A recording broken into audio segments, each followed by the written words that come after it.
Welcome to Extraterrestrial Reality. Today we have a very special guest on today. It's Dr. Max Rempel, a Ph.D. He's someone who was in charge of a new program. It's actually the DNA Resonance Research Foundation, and he has a new project ongoing, the Starseed Genetics Project.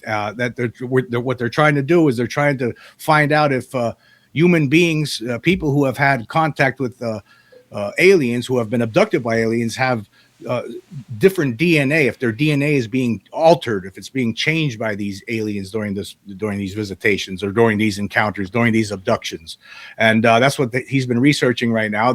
It's a newer kind of a program. They're still seeking some funding for this.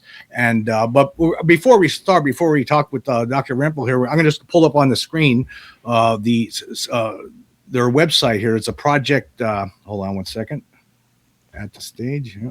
It's Starseed Genetics Project, the research update. This is on their website. I will be leaving links for everything that we'll be talking about on here in the description, so you can check that out later on. But let's check out this. This is what this project is, what we are investigating and why, and this is for the Starseed Genetics Project. It says the Starseed Genetics Project investigates whether alien genetic manipulation leaves detectable traces in human DNA.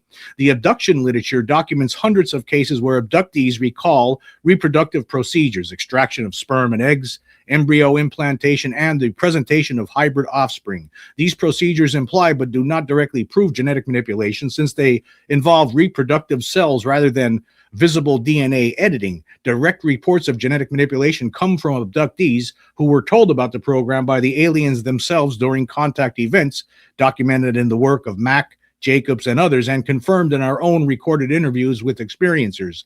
Children of experiencer families frequently exhibit distinctive physical features, psychological traits, and psychic abilities present in neither parent, traits that producing viable hybrids between two species would require at the sequence level.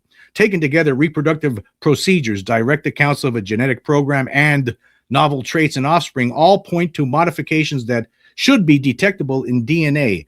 We are testing this directly. We sequence a family trio, father, mother, and adult child, from an experiencer family, and look for DNA sequences in the child that are not present in either parent and not present in any known organism.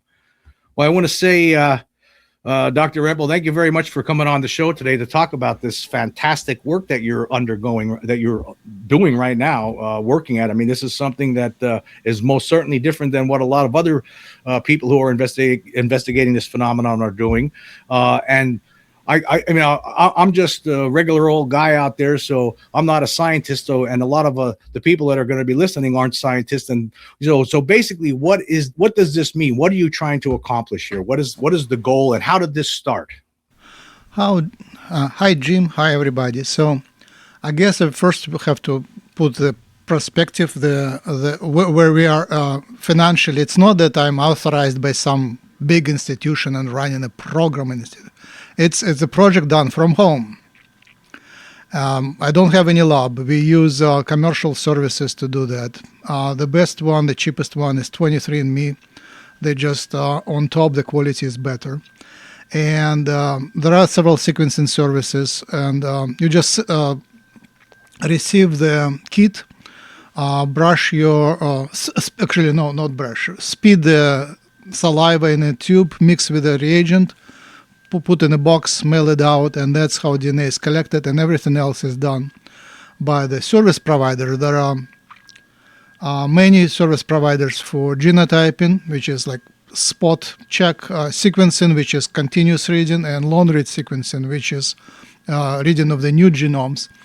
And then I just download the data to my server and I run it. I have multiple servers. I'm pretty good in that. I used to run a program. I used to run a small facility.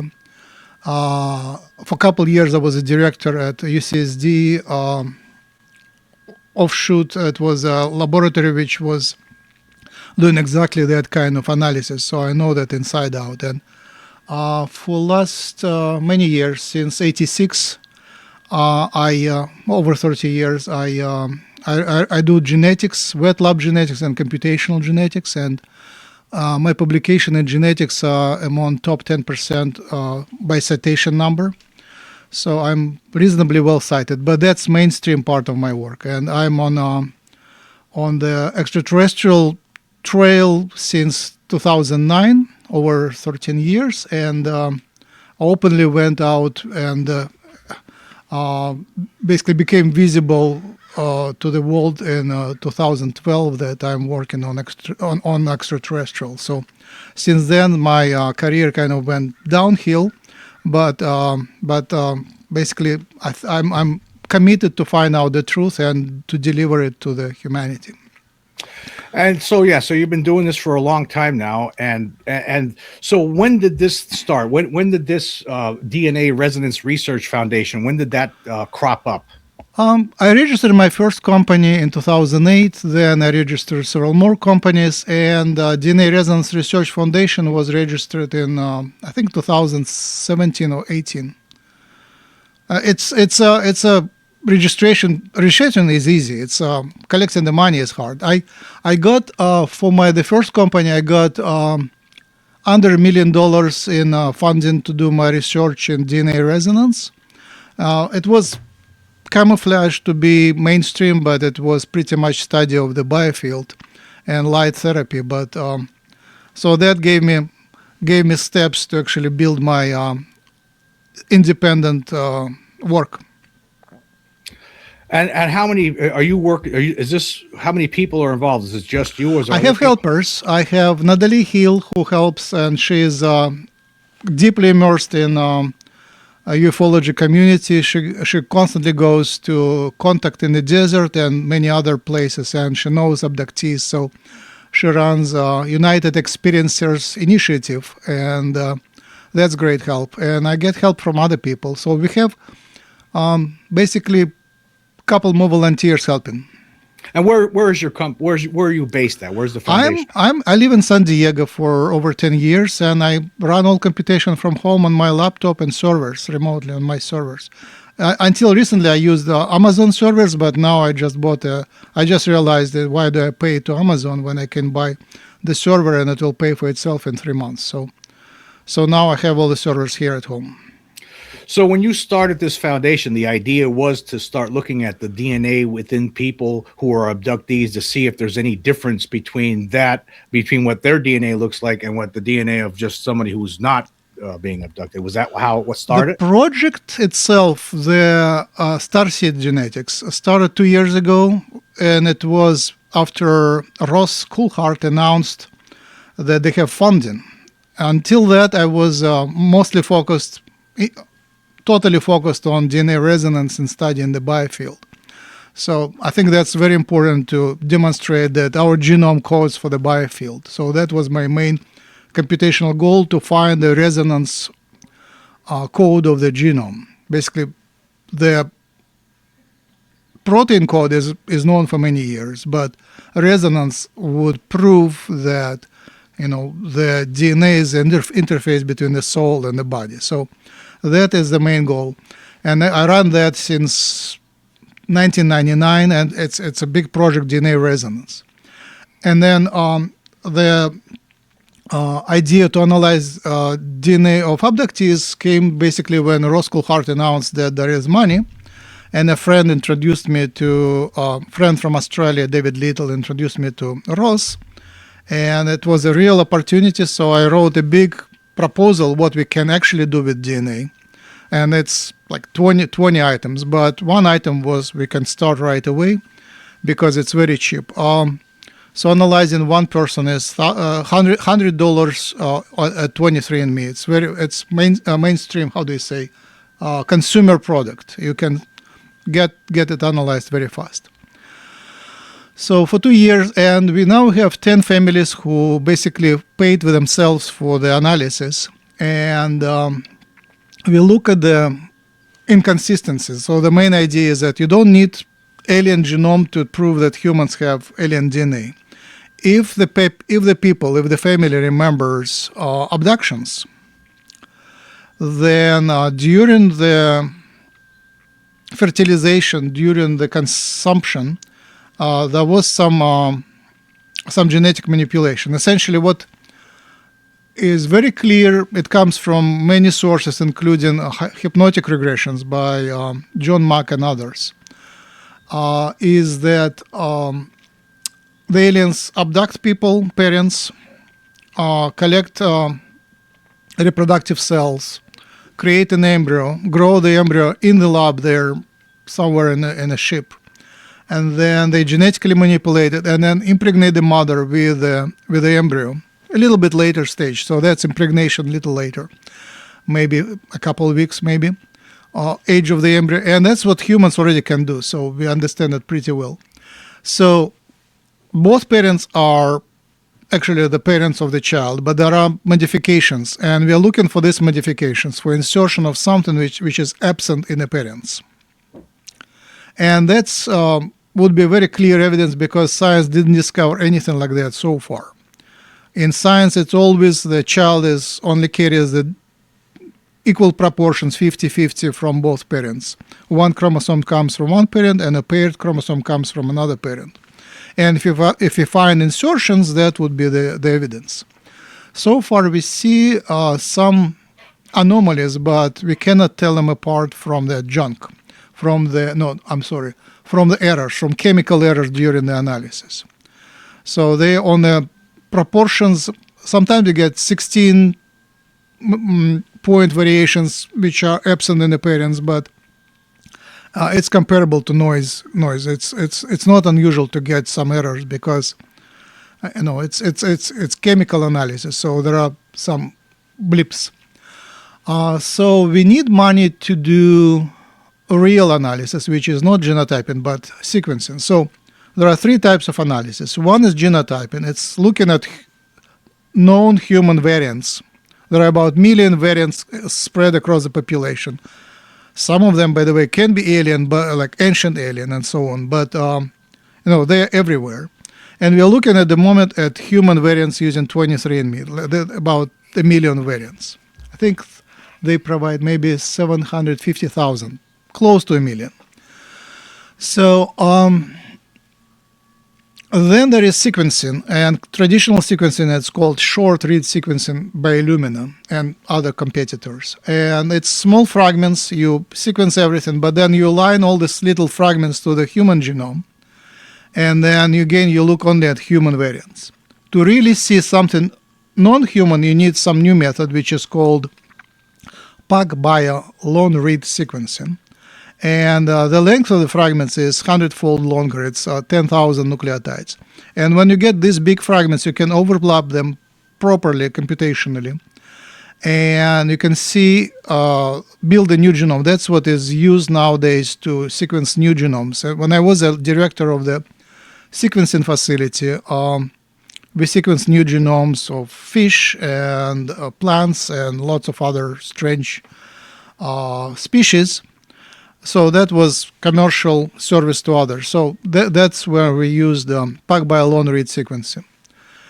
And that is a little more expensive. So right now we are raising $6,000 to sequence our best candidate family with good history of abductions.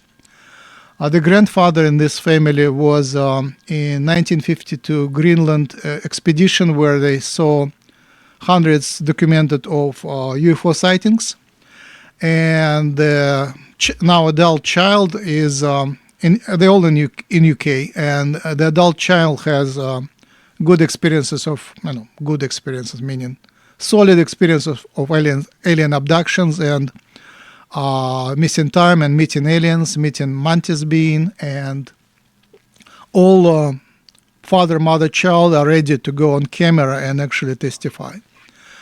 More importantly, we are trying to raise money for a documentary, and that would include hypnotic regressions. And so you get DNA, you get testimony, personal experiences, and hypnotic regressions. And that's like converging lines of evidence. So 6,000 is to genotype only 3 people, and obviously we have more candidates, and tons of families want to participate, and they are willing to go public. and many more want to participate as long as their results are anonymous. But some of them are actually already public. They speak on YouTube and other platforms, so that's cool. Go ahead. So I guess the one thing I'm wondering. Okay, so something. I mean, you have gotten somewhere in this project. I mean, last October, I remember talking about this. There was an article that was written, and you had you were looking for a peer review on what has been accomplished up to date. And so, at this point, does it seem that there is? Have you found has this project discovered DNA that's shouldn't be there, or that might not be human, or is that what? Because that's what it seemed like to me after reading that article. I should have started with it. Essentially, everything else what we have done is questionable because we don't have funding. For cheap, you cannot do much. Essentially, at that moment, I self-published in a year ago, in April. I self-published just a report. It was in Vixra and ResearchGate, a standard place where scientists can self-publish before submitting to the journal. It looked pretty good, so the tone was good, but I was cautious enough to say preliminary in the title. Obviously, when journalists picked it up half a year later, they dropped preliminary and said it's a proof. And that's a big jump from preliminary to proof. Essentially, it was two sources of evidence, two families with some anomalies using 23andMe. But again, it's comparable to the standard error rate, so we cannot use that as an evidence. And the second source was public database. There is only one public database where anyone can go download the data and look at it. It's called 1000 Genomes Project, and it's very ancient. That's why it's not protected from anybody. The people at the time, they gave permission, so it's downloadable.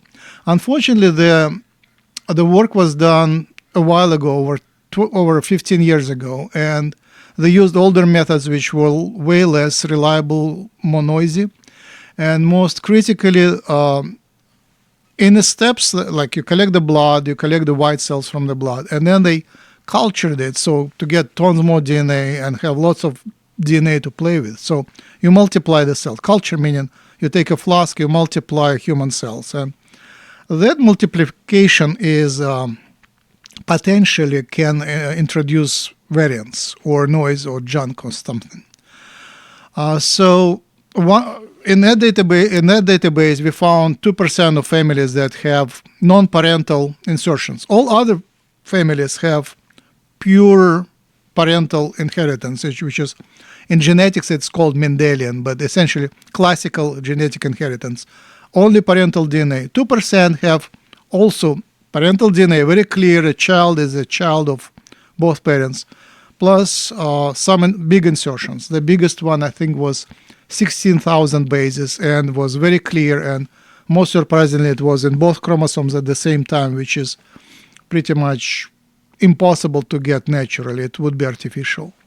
So at that time, I was excited, so I self-published, but when I realized there was culture and step involved, that's is not interesting anymore. It doesn't prove anything. It's an illustration how it could be, but we need to get some other data. And the closest to that would be to find to get the 6,000 and sequence properly with a new method, packed by a long read sequencing to sequence the abductee family. And another way is to get access to other public databases, but they all require long, lengthy approvals, and it's just hard to get approval for ufology research. So does it seem that, based on what you've seen so far, though, it seems like if you get the additional, if you get able to do this study with the more updated methods to look at this kind of thing, it's possible. What you're saying, you should be able to determine whether there is a DNA within a human being within the genome that doesn't match up with what should be there. If you had the additional way to, if you were to look deeper into this. That's a perfect statement. Exactly. We are looking for non-parental insertions in children of abductees. Obviously, to skeptics, it doesn't prove that this was alien manipulation. Even if children were conceived before CRISPR was invented, still they would say it's a new biological phenomenon, but it doesn't prove that it's alien phenomenon. It's something undiscovered. It could be even Nobel Prize, but it doesn't mean that it's alien.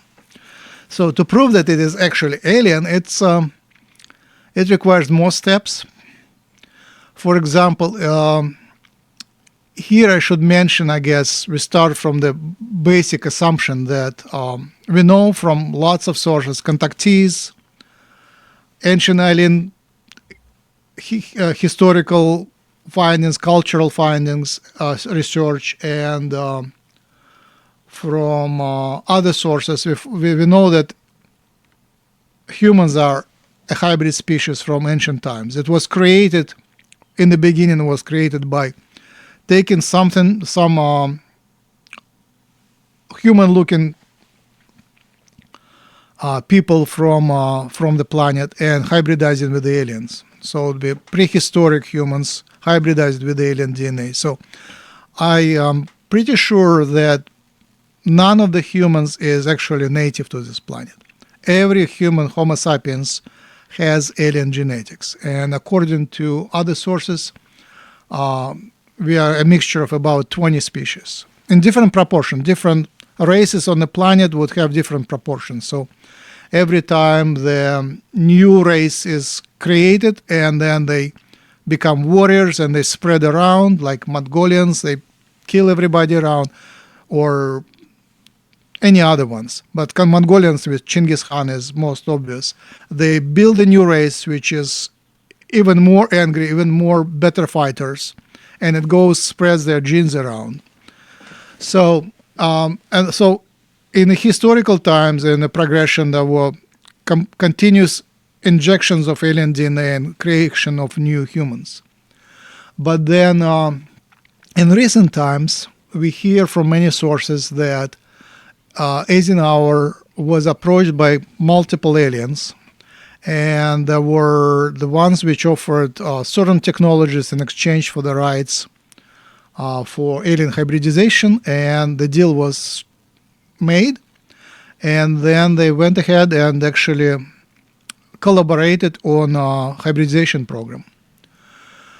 So that is a recent hybridization, and this program continues to this day. So people continue to be abducted and returned, and the children become hybrid. They have certain qualities of the hybrid children. When I was reading that article, because of course, you have no power over what's written by the journalist. But when I was reading the article, I was under the impression that it could be in addition to the hybridization program, but basically it would not be. I was thinking in my head, well, okay, so we have this hybridization program. Apparently, a lot of people suspect that there is a hybridization program, but at the same time, I thought what you might have been doing was seeing if maybe the DNA, you're looking to see if the DNA within humans is getting changed as during the course of their life. Is that right? I noticed that you assume that DNA can be changed in the course of the life. That's not what I meant. Okay. Theoretically, it's possible. We hear from the aliens that they do that as well. It's every virus, every infection somehow modifies the DNA, but usually it modifies it only in part of the body, not the whole body. Say something gets in the bloodstream, something gets to blood vessels and maybe lungs, something gets in the brain, but not the whole body. It's patchy. It is patchy. So some viruses integrate. So it is not impossible to modify DNA, but it wouldn't usually go inherited in generations. It's called somatic cells, not reproductive cells. So yeah, it's possible. That is we hear that's happening, but it's not as important. I would say it's not as solid. The inheritance is much cleaner because The whole body contains the same 99.999% of what was in the embryo. So it's much more consistent. It's much more realistic and reproducible. All additional changes would be very hard to track. It would be more expensive essentially, and it wouldn't prove much. But with classical genetics, getting the insertions which are not present in the parent would be very impressive for the biologists, for the geneticists. It's not something that has been described previously. So that's what I'm saying. So I just that's where I'm a little bit confused. You're talking about insertions, changes. Basically, that's like say I'm right now. If I was to have a DNA test and it's a certain way, but then next week I get abducted, and over the course of time, things be changed in my DNA over time or not? I mean, what is? I mean, CRISPR isn't Yeah. that something to that effect? Each cell has its own genome. So even nowadays, humans have cancer therapies when they take white cells from humans, modify them genetically, get a new clone with new properties, and then amplify in a flask, and then inject back to kill the cancer tumor. So it's possible even with human technology to get new cells in the body which are your cells but with a modification. So obviously if humans can do that, aliens can do that much better. But it's just not what I'm looking at. It wouldn't be such a big proof of alien manipulation. And for in my circles, we call it infusions compared to not mainstream circles. In ufology circles, genetic manipulation is one thing, and infusions is another thing. So you infuse you with additional genetic properties. Obviously, the main modifications by aliens to adults would be somatic modifications, genetic modifications would be to the brain. So they would open new abilities. But we can only speculate about that. It's very hard to study. Basically, getting the cells from the brain and analyzing genetically would be even harder. But the saliva represents basically the main genome from the body from the birth. So we are studying the genetics which was modified at the time of conception. Time of conception versus somatic. Somatic is hard, expensive, not proven much. Obviously, that might happen. We hear that it is happening, but it's nothing. It will be much harder to study. We are studying genetic manipulations at the time of conception. Okay, so that's the point. So basically, it's this would be something that would actually help prove the reality of a hybridization program if Right. you were able to do this. If you're able to present evidence of DNA that has been manipulated, but it was changed. It was basically what you're saying is that this person is a hybrid. They don't know it. They're born into this world and they're part alien. There's alien DNA in them, and that's basically what's going on. We're being changed. Right. So how to jump from it's not jump, it's actually a long path. How do you go from proving that there was non-human insertion, there was an insertion, non-parental insertion, and possibly a non-human insertion. How to go from there to actually prove that it was alien? It's much harder. If you had an alien DNA, you would compare the sequence and say, it matches that sort of alien DNA. But unfortunately, we don't. Certain secret programs have the alien bodies, and we know this. Obviously, they sequence all of that. It's very cheap nowadays for them. Same $6,000, you get it, and plus tons more for secrecy. But they have the sequence. We don't. Obviously, if we get hold of the sample of some alien sample, it would be very easy to sequence. We need essentially the size of the apple seed, or maybe a couple of apple seeds. That amount of material would be enough to sequence. With short read, but short read is good enough in that case. For long reads, we need maybe 3, 5, 10 almonds, something that volume, not a lot of material, and we would be able to sequence. Once you get the material, I think it would be much easier to get the funding, because that would be great. But that's kind of not available at the moment. Then ancient alien skulls is a possible link. So if we get hold of a little bit of material from ancient alien skulls, again, 2 apple seeds is enough, the size, and then we sequence that, and then we match it with sequences in abductees. That would be another evidence. And the most obvious is just statistics. If we collect, say, maybe 30 families of the abductees and find insertions in, say, 70% of that, so roughly 20 families out of 30 would have insertions. And then we look at the general population, and in general population, I would estimate it would be not 70%, it would be about maybe less than 5%, 2 to 5% would have insertions. So that I think is statistically would be already convincing evidence. So what happens? Okay, say you're able to prove this. Say you're able to come up with enough evidence that shows that this is a reality, that there is changed DNA, human DNA in some people, particularly alien abductees, has been altered via this obviously through this hybridization program, and now their DNA is different. What does that mean? What happens then? I mean, how should we react as a race, as a human race? What do we say? What does people think about that then? What should? Sounds great. A great question. So essentially,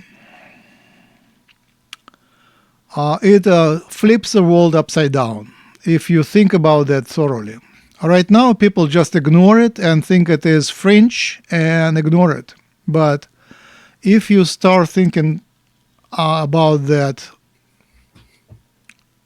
how do you say, honestly to yourself, without paying attention what the mainstream thinks, that flips the world upside down. So essentially, the truth is already out there. It's in my books and books of people who I read. The whole story is already known.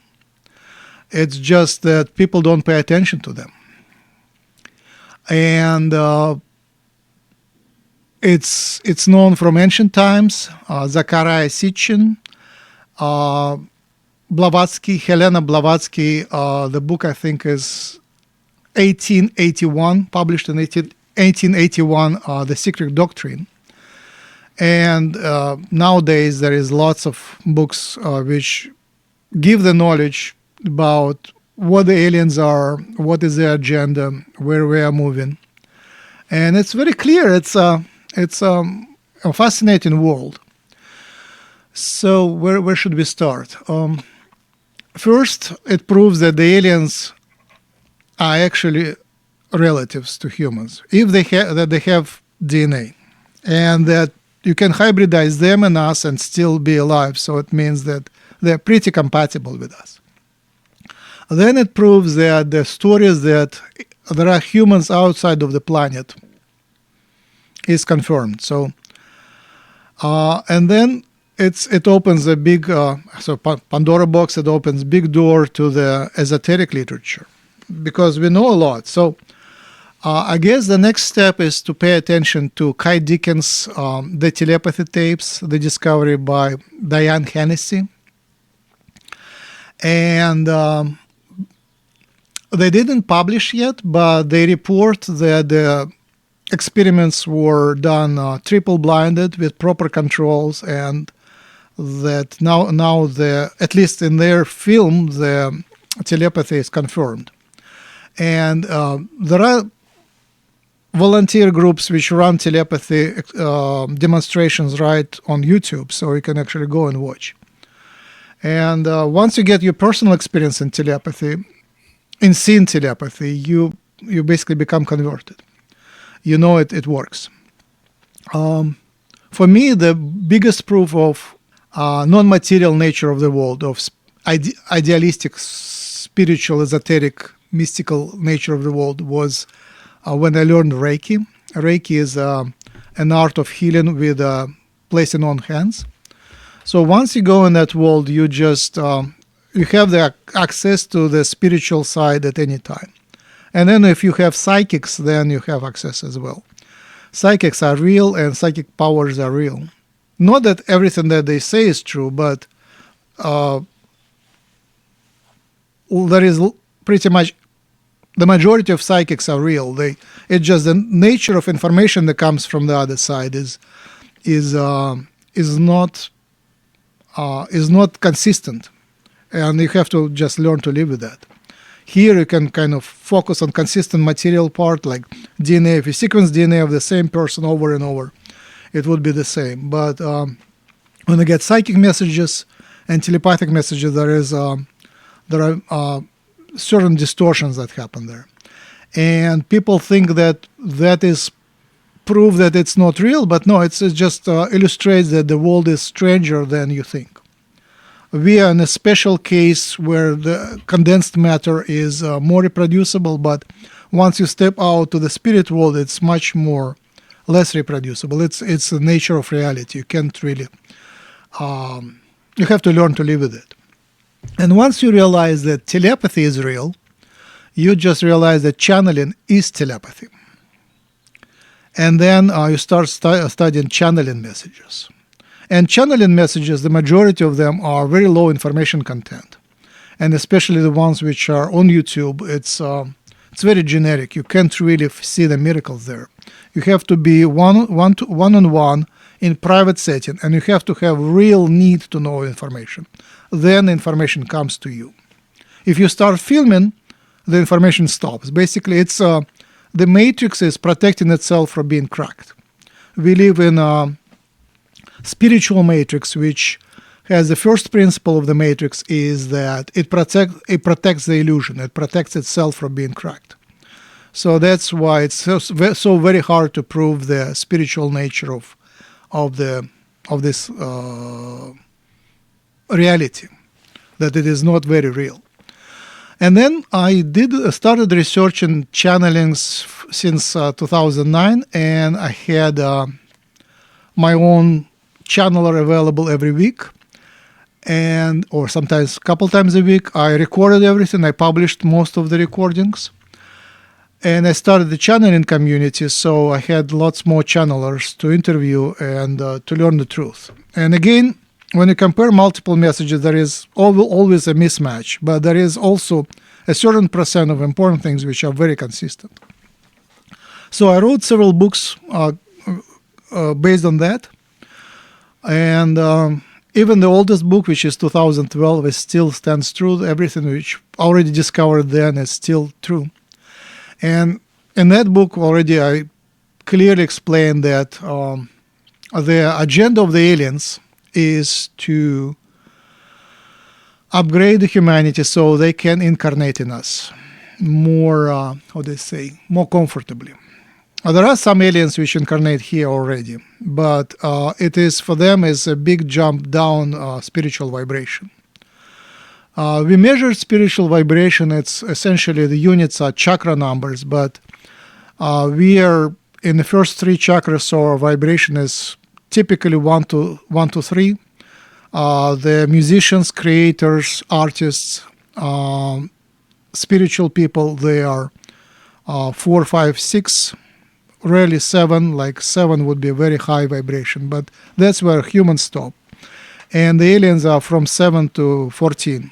So to go from 9 to 4 is a big jump down. So for them, it's just uninteresting to incarnate here.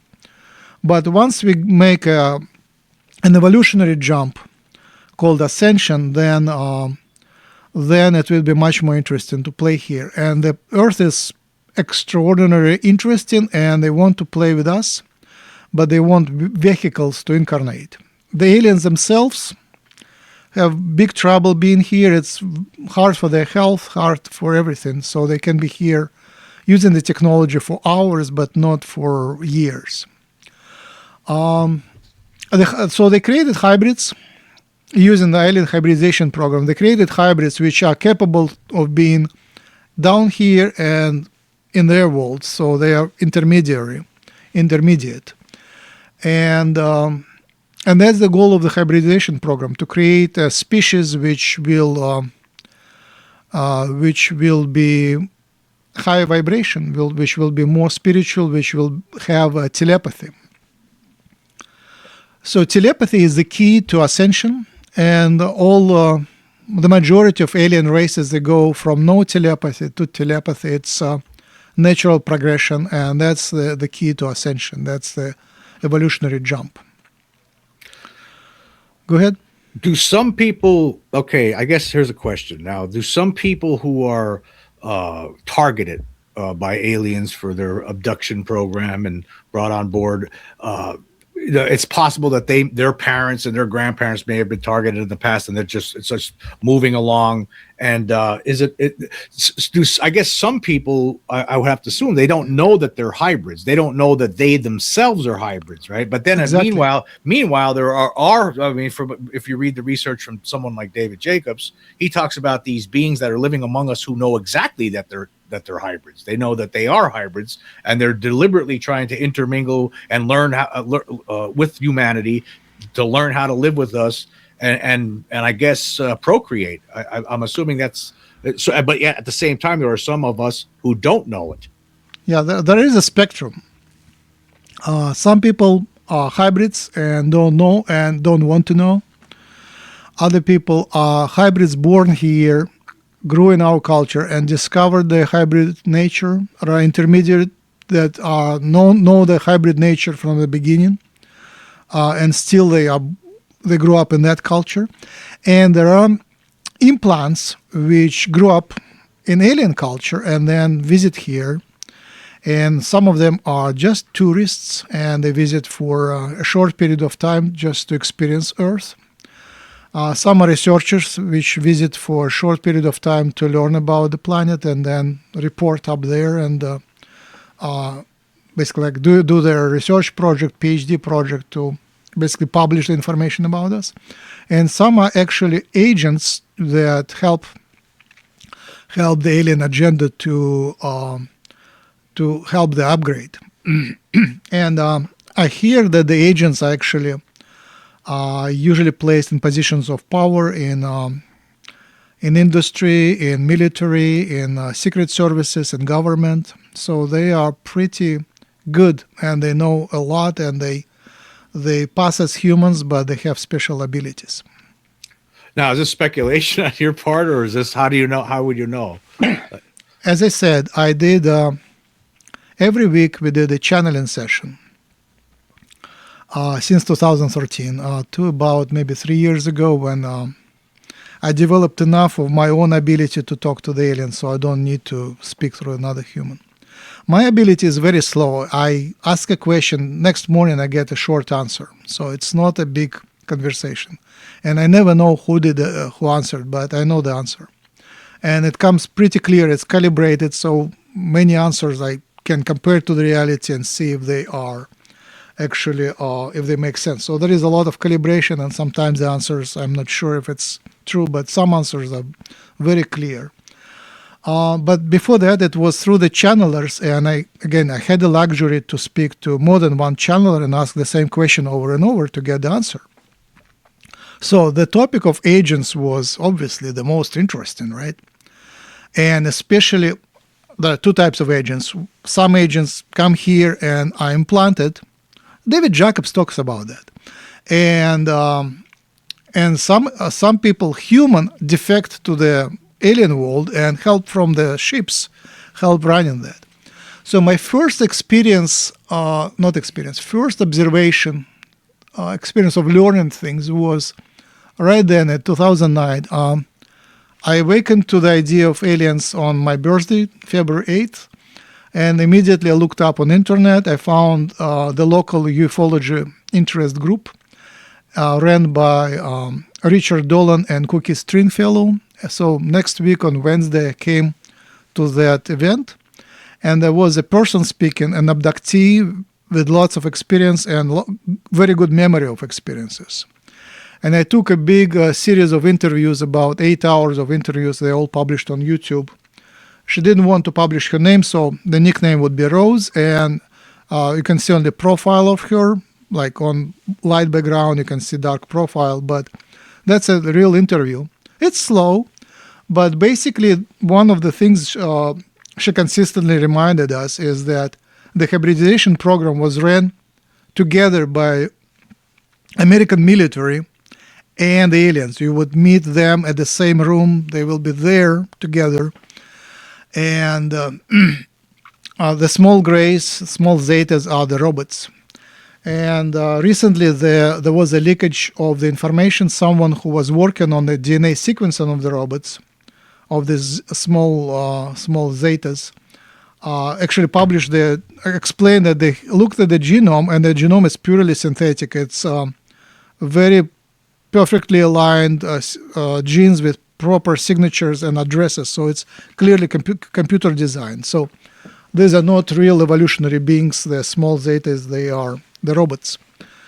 Remotely controlled. Probably they are smarter than our AI, but they're still not real beings. They don't have soul, and they haven't evolved. I don't know. Maybe they have like a little bit of a soul, but not very smart. So, what was the question? Biological how do I know that? I spoke to the channeled people who work with the agents and to some agents. They don't give the secrets. Obviously, they work on the ground. They don't want to give the secrets. But one of the agents worked here for many years. I think maybe like 20 years. And then he went back, and then he was openly speaking about it. He said that he was a military, very successful, and made a great career because of his talents, and he actually helped a lot of people. And he was working on the ground. He knows everybody. He's our best source when we need some explanations. He would comment on that. I think he was the one who commented that Trump knows about the aliens from the very early times, and he doesn't want to touch that. He doesn't want to disclose that. But he obtained somehow an alien technology. He didn't tell which one, but he owns alien technology and makes business, and that brings him essentially some business. So that was the message. That's the exactly the message. I don't know anything beyond that, but it explains a lot. Okay, now there's a question I have. Now we talk about alien abduction and the hybridization program a lot, and the beings that seem to be in charge are these tall insect-like creatures that look like praying mantises or ants. And then, of course, like you were talking about, you're saying that the Greys are just robots, biological robots. Not all Greys, just some of them. Yeah. Okay. There are tall Greys which are real biological beings with great personality and great soul. Okay, so what are they doing? What alien DNA? What are they using? Which one? The Greys, the reptilians, the insectoids? Like, what are they changing? What DNA is being placed into humans over the course of this hybridization program? Is it something that's not even part of these beings? Is it something that's from some other planet that's maybe not even here, or is it from them? A great question. Usually, they prefer to do DNA of their own species and of specific people. So these people become actual like grand type of parents, but with little insertions, so more like distant relatives, ancestors. But basically, these relatives watch their own offspring or their own descendants, and when the contact is happening, they probably would be able to meet the people would be able to meet their alien parents. But yes, they mix and match. They do lots of various races. For example, reptilian genes give better fighter abilities, better health, better sports abilities, but also make you a little bit of explosive. So that is balanced by the gray genes, which is Gray's genes, which are on the opposite, very intellectual, very scientific, very mild, and the emotions are very tamed, very, very small range of emotions. Pleiadian is very sweet and how do you say telepathic and creative. Lyran is obviously it's very ancient and very profound. Arcturian is very spiritual, so there is a lot of combinations of different injections. So now, how do you come to this though? How do you come to the conclusion about all these different races and what they might like? How do you know? Is this from channeling? Yeah. Majority is from channeling, but then lots of abductees. I ran the abductee support group. We call it experiencer support group. So I had the opportunity to actually speak to people who were in personal contact, they face to face. And my main contact, Rose, she remembers everything. She was face to face hundreds of times. She knows everybody. So I had the opportunity to compare channelings to actual reports of the contacts. So it's a synthetic, and there is tons of literature. Once you know what to ask, what questions to ask, you read the literature, listen to YouTube, and I, as a researcher, I flip through. I have the ability and skill to flip through tons of information. Any book I start reading in the middle, skim few sentences here and there, and just by the vibration, I understand if it's a good source or not. So same thing with the videos. I started watching from them, like your videos when I checked. I watched many tens of videos. I just click in the middle, see what's the vibe there, and sometimes I find a gem and then expand from there. So that's a very typical researcher skill, but not very many people do that. But scientists, they like research comes from the word search. You have to search for information, and I did intentional search for information. There are many great books, especially on abductions, and people search for information and then synthesize. So you have to understand the structure of the other world. It's much more spiritual on the other side. It's very disconnected from the spirit. In the next telepathic dimension, they are connected to the spirit. They remember past incarnations. They are telepathic, and they can read our minds. They can speak to their guides. So there is huge amount of telepathy. And the tall grays, they don't even exist in one reality. They jump between multiple timelines. So they are even more advanced than that. So I guess at some point, your work right now, you're going to be, I guess the bottom line is this, is at some point you're going to be able to say, you're hoping to be able to say, like right now, there's no absolute proof of this DNA, of alien DNA. That's what you're working toward. How close do you think you are to providing that evidence? Okay, suppose we get the money tomorrow, $6,000. In about 3 months, we'll get the results. And then we'll self-publish, like it takes a day to write a publication. And then to get it published in a journal, it takes another 3 months. And journal publication is another 3,000 usually, so we need money for that. Especially it is harder because it would be a very strange publication, so probably we'll split it into two. One would be the biological finding, which doesn't mention aliens, doesn't explain why we do that. We just say, we found non-parental insertions. And that would be easy to publish in mainstream. And then the ufology part, we probably need to publish in paranormal research. It's still peer-reviewed, but it's fringe science.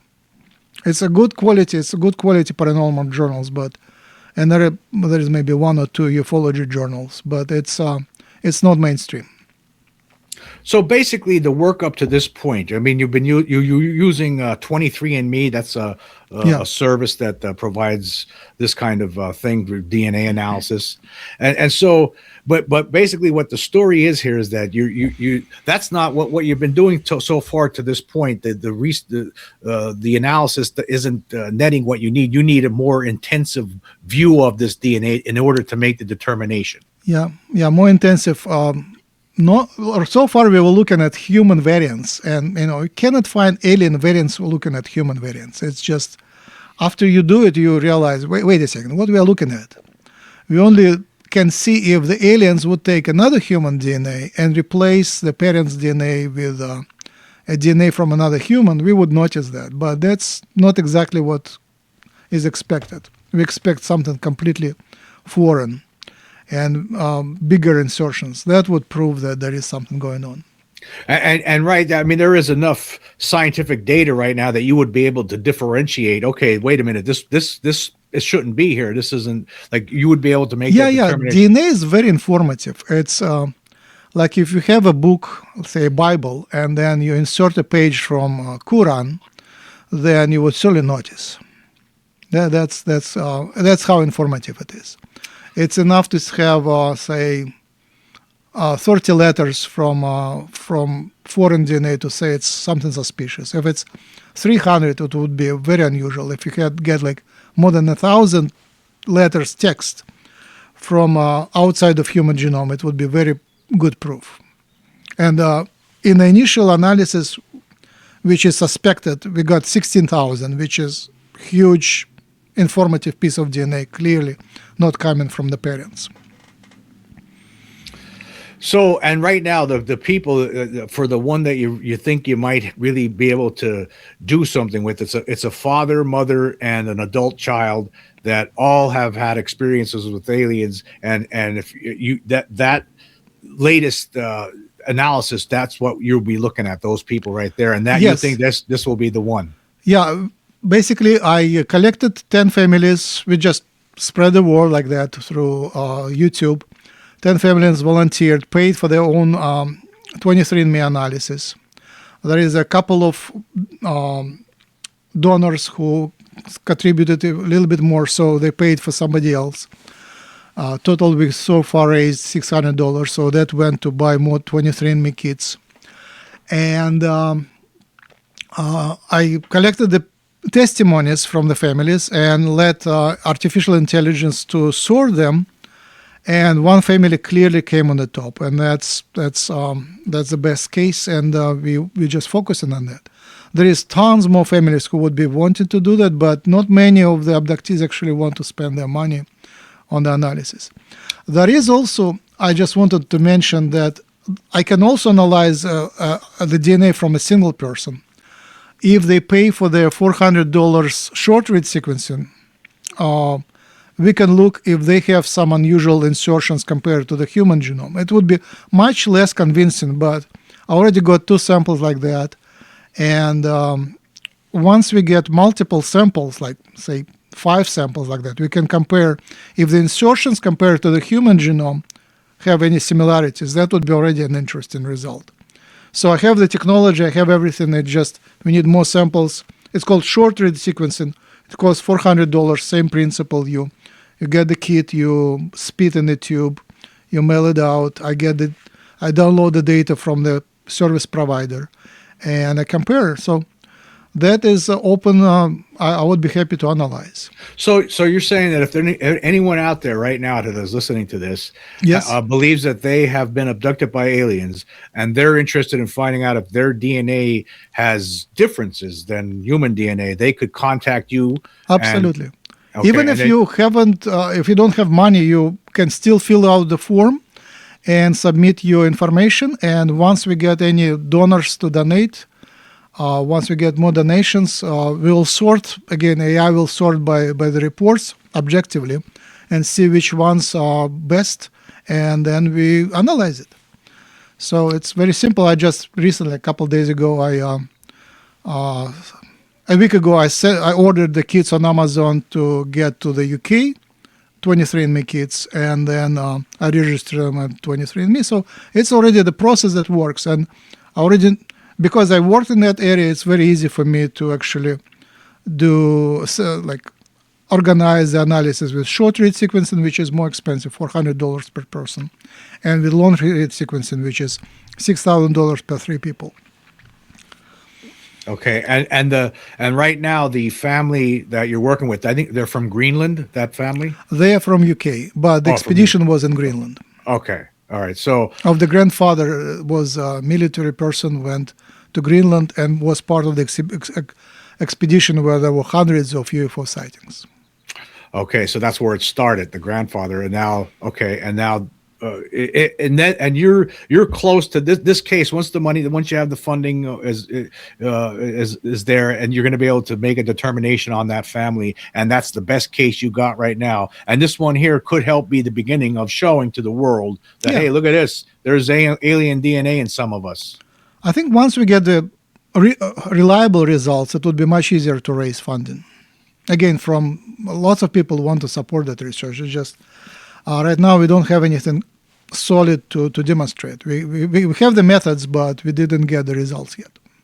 And like you were saying too before, like because you don't have an alien sample from an alien right now, an actual alien where you could look at. You would need to get a sample, but you would still be able to look at a human DNA strand and determine, okay, this doesn't belong there. Even you might not know what it is, but because you don't have the alien body or the alien extract, the alien DNA to compare with.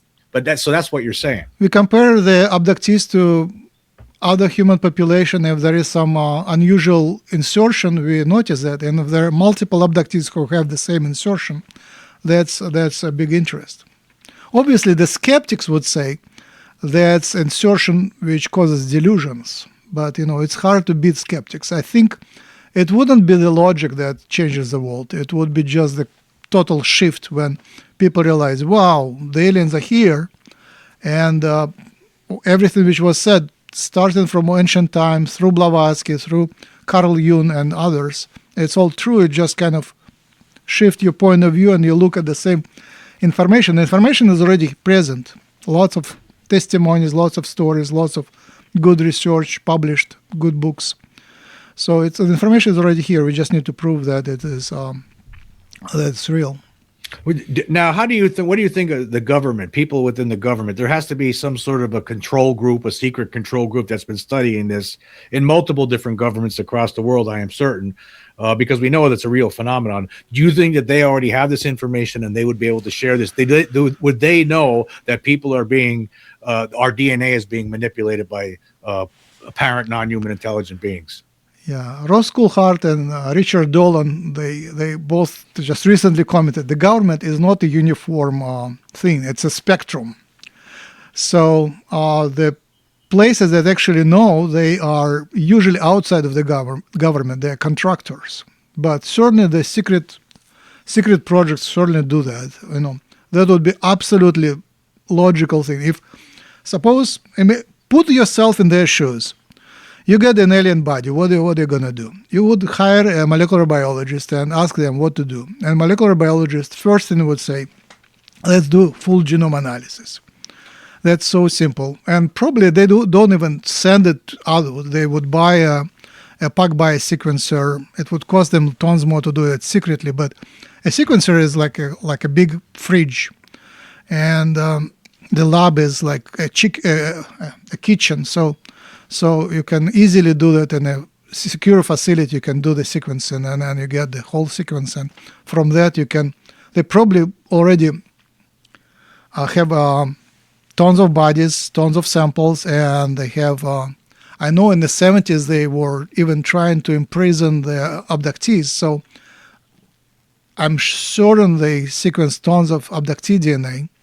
Probably they have connection to all the genotyping facilities, and they have markers for abductees, and they have some sort of database of abductees, and they match abductees to the alien bodies and say, okay, these guys are from the Greys, these are Pleiadians, these are reptilians, these are Lyrans, these are Arcturians, and these are mixed ones in that proportion. So I also heard, and I believe that it's possible to trace abductees remotely using some vibrational technologies. Basically, abductees give out certain vibrations.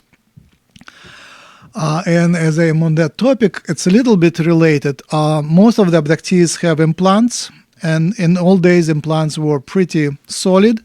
Nowadays, they're organic, they live in tissue, but basically every abductee is tracked by the secret government,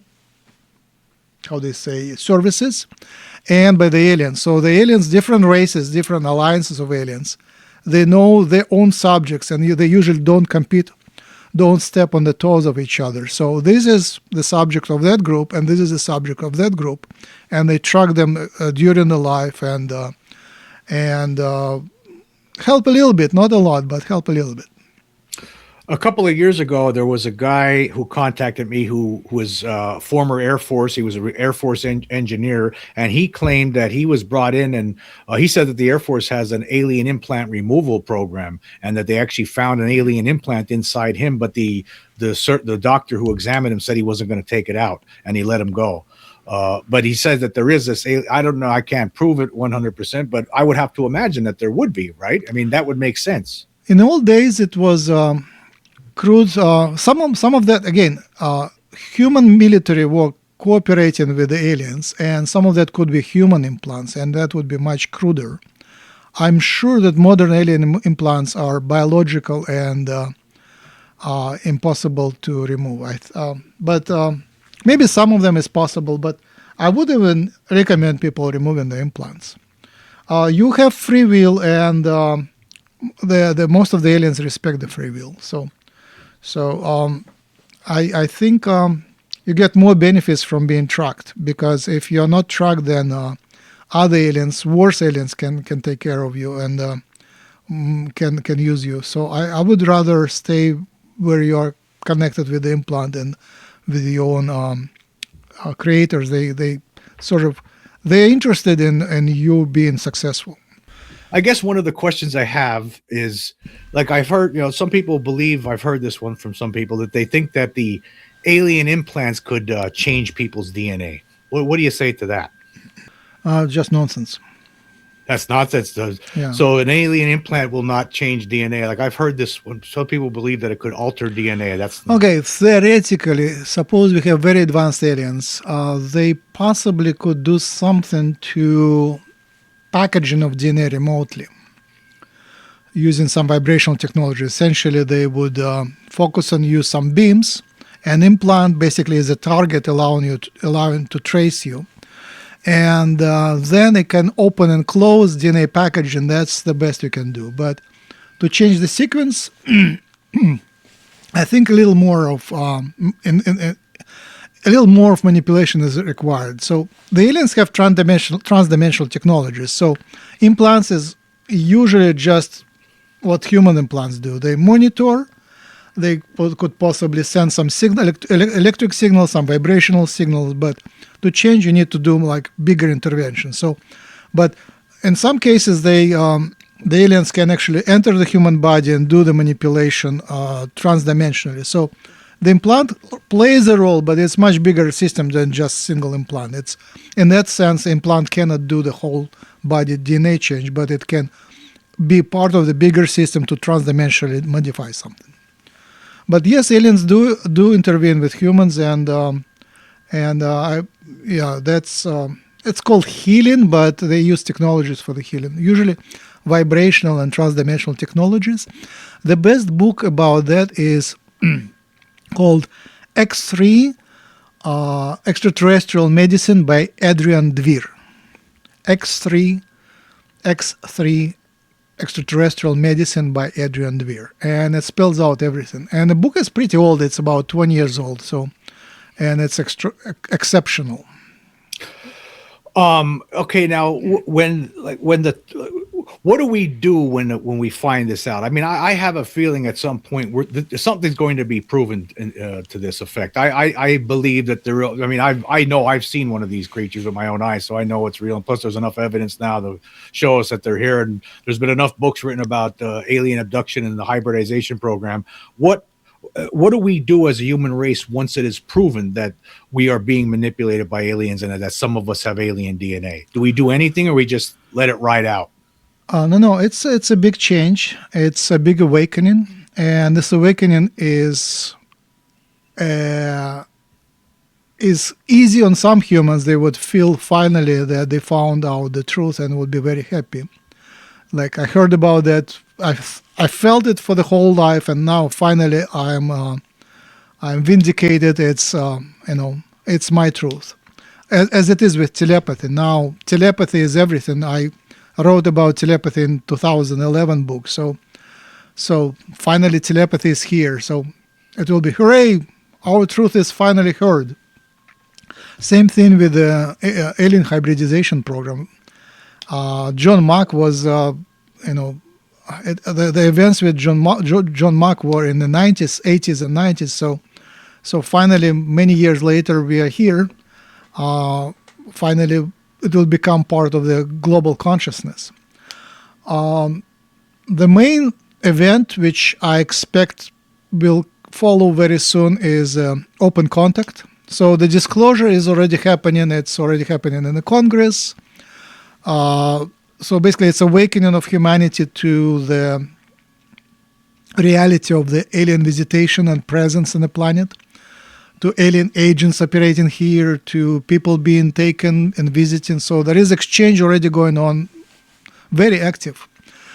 But the contact is already happening. Again, the abductee I interviewed, Rose, she was continuously abducted since early age. So she's a little older than I. So from the late 50s, she was continuously abducted.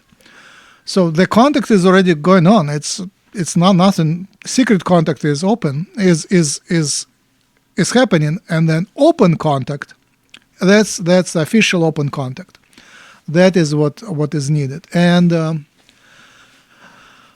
so there are big changes on a personal level, and there are big changes on a collective level. On the personal level, I would, for those who are still not sure what's going on, I would suggest start with Ram Dass. Ram Dass on YouTube, I think, is the best source. It's not ufology. It is what do you do with your mind, with your consciousness, with your how do you take the world. Once you realize the world is transdimensional, the world is multidimensional, you live in spiritual matrix, and there are beings that come from other dimensions to these dimensions miraculously, then the whole picture of the world from materialistic worldview flips to the idealistic worldview. And Ram Dass basically very nicely on the mainstream language gives you the tools to get used to the fact that you live in the matrix and everything is a spiritual illusion. Terence McKenna is great. So these are two main sources I would recommend. Once you already realize aliens are real, then you go and figure out that the spirituality is real. Once you become comfortable living in the spiritual world, then you progress further. So that's on personal level. On the collective level, I think the contact will happen. And what I know for real is, from all my research, is that the agents and the aliens are pushing the governments to finally form a coalition and announce that they have been in contact for many years. So it's a disclosure and contact at the same time. So they probably will present some of the hybrids will come down and be actually seen on television and YouTube. So that should be an official event, and that is coming soon. Bashar is predicting that it is coming next year to 11 years from now, 2037. That all the dominoes are in place, and once it starts falling, it will be just an inevitable sequence of events. The humans don't have to be ready. I lived through Soviet Union falling apart in around 1990, and people weren't ready for that. It's not that humans need to be prepared. It's more like just things happen inevitably. Just the system starts, the collapse starts through multiple steps, and then everything collapses, and you just wake up in a new world. So, but I saw that people in 1988, there was a lot of disclosure in the Soviet Union, lots of organized disclosure. There were publications that would open the facts. We as conspirologists knew that way in advance, like many years in advance. But finally, the truth comes out, and you say, here, we told you, that's how things work. And then the truth comes out, and people just swallow it. Some cannot accept it, and they just become sick. They don't function. Some people ignore it, but lots of people embrace it and easily flip from like in Soviet Union from being atheist, people just flipped and became churchgoers. They hand an icon on your car and in your apartment, and you become a believer. It's very easy. Like people are very adaptable. So I think it like hippies at some point, everybody wore long hair, even the presidents. So it just proves like what was fringe became the mainstream. So I think aliens become mainstream just like that, bumps, and the whole world will have aliens on every advertisements, and Dr. Spock will be, not Dr. Spock, Mr. Spark will be everywhere. Spock? Mr. Spock, he's the Vulcan on Star Trek. Yeah, the Vulcan. Yeah. So, you like, and this is, I guess the one question I have is like, why are? I mean, you're of the belief that this has been going on forever, basically. Yes. And so, why? What's happening? Why is this happening? What's it all about? So, as I said, their intention is to create a new human species. Blavatsky in 1881 already pronounced that there were 5 root races in humanity. I think I know them by heart: Polarians, Hyperboreans, Lemurians, Atlanteans, Homo sapiens. 5 human races. Everyone kind of replaced the previous one. Atlantis destroyed itself, and humans were created. A new species. We are not the same as Atlanteans. It's a new species. So the next species coming out, and it's already been born. This would be a hybrid species. And as I understand, it's my intelligent guess, educated guess, is that the hybrid species will be hybrid not because the aliens hybridized us, not only because the alien hybridized us, but because we'll have the open contact and we'll establish the exchange of visitors between us and the outside galaxies. So some hybrids will come down and will start marrying humans. Some will marry humans down here and start living here. Some will live. Some humans will go out there and marry aliens and hybrids. And that will create the new hybrid species. That's what happens in a galaxy. Lots of planets have humans and reptilians living together, hybridizing and producing new species, new races. So that is very common. So that new human race will be telepathic and silent. And it is up to humans to choose who to marry and who to invite. So the new species will be hybrid and will be choice of humanity. The aliens will not take the control of the planet. That is a very clear message which I get from everywhere. They don't want to take charge. It's up to humans to make it, to organize itself and to make choices. And the reason is in part karmic. There are ancient Atlanteans incarnated here and ancient other races incarnated, and we already evolved enough to make our own choices. So in the ancient past, the aliens were gods and they ruled their races. The Egyptians were ruled by the aliens. The Assyrians were ruled by the aliens. Tons of other like Mayans and so on. But now it is for us to actually be controlling ourselves. We will be given help. We'll be given intellectual help, the intelligence, we will know the things, they will give us advice, but it's for humans to decide. When World War II came to a conclusion, of course, it seemed like just a couple of years later, UFOs were being seen everywhere. Were these beings, I mean, a lot of people suspect that they were concerned about our use of atomic bombs at that time and that they are still concerned about our nuclear weapons. Is that how you see this? Yeah, the aliens, they want this reality to continue. They want this world to continue. That's why, the economy still didn't crash. The infections didn't kill the humanity. The Earth axis didn't flip. They keep this going on. We are in a incubator, like in a farm. They're being farmed, but now it's our turn to actually awaken and take charge of ourselves. They stopped the nuclear war. I believe the New Jersey drones are the alien drones, which just pretend they project the human-looking helicopter images, but it's actual alien technology that prevents the war. I think they appeared around about 2 years ago, and they demonstrated to the military that the war is not permitted. There was a plan to start the war, but the war was pretty much not permitted. So they need that wall to survive. So the main condition after the contact is that the war just stopped.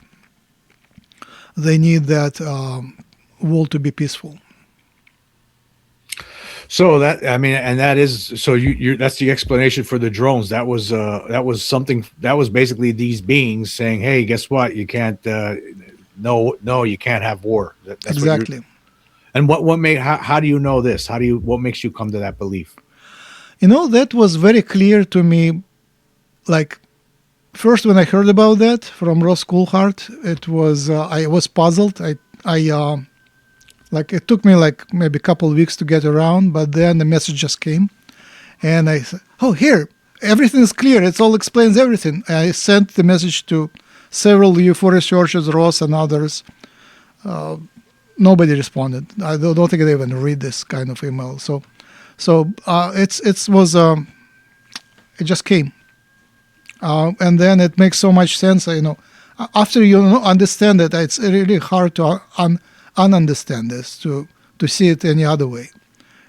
All the facts mix together. So basically, the aliens wait for humans to discover and do the disclosure. So they cannot really show up and say, stop the war. They don't want to impose, but at the same time, they need to stop the war. So that, I think, was an ingenious solution. You pretend that you're a human drone, although you hang up for impossible times and then disappear like a UFO. But everybody can pretend that these are human drones, and nobody knows what they are. So obviously the government, they understand these are aliens, but they don't say it.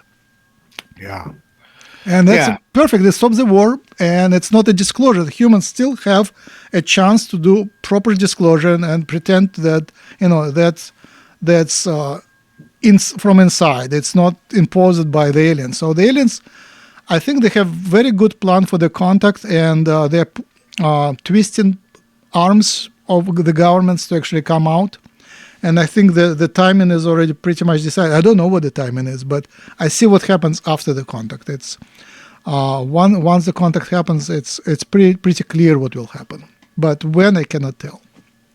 So, and your research to this date, to the stuff that you have found, it shows that, from what I was reading here, it seems that, now correct me if I'm wrong, it seems that some people, the people who have claimed that they believe that they've been abducted by aliens, their DNA had shown things that shouldn't be there, while other people who claimed not to have been abducted by aliens shows something normal.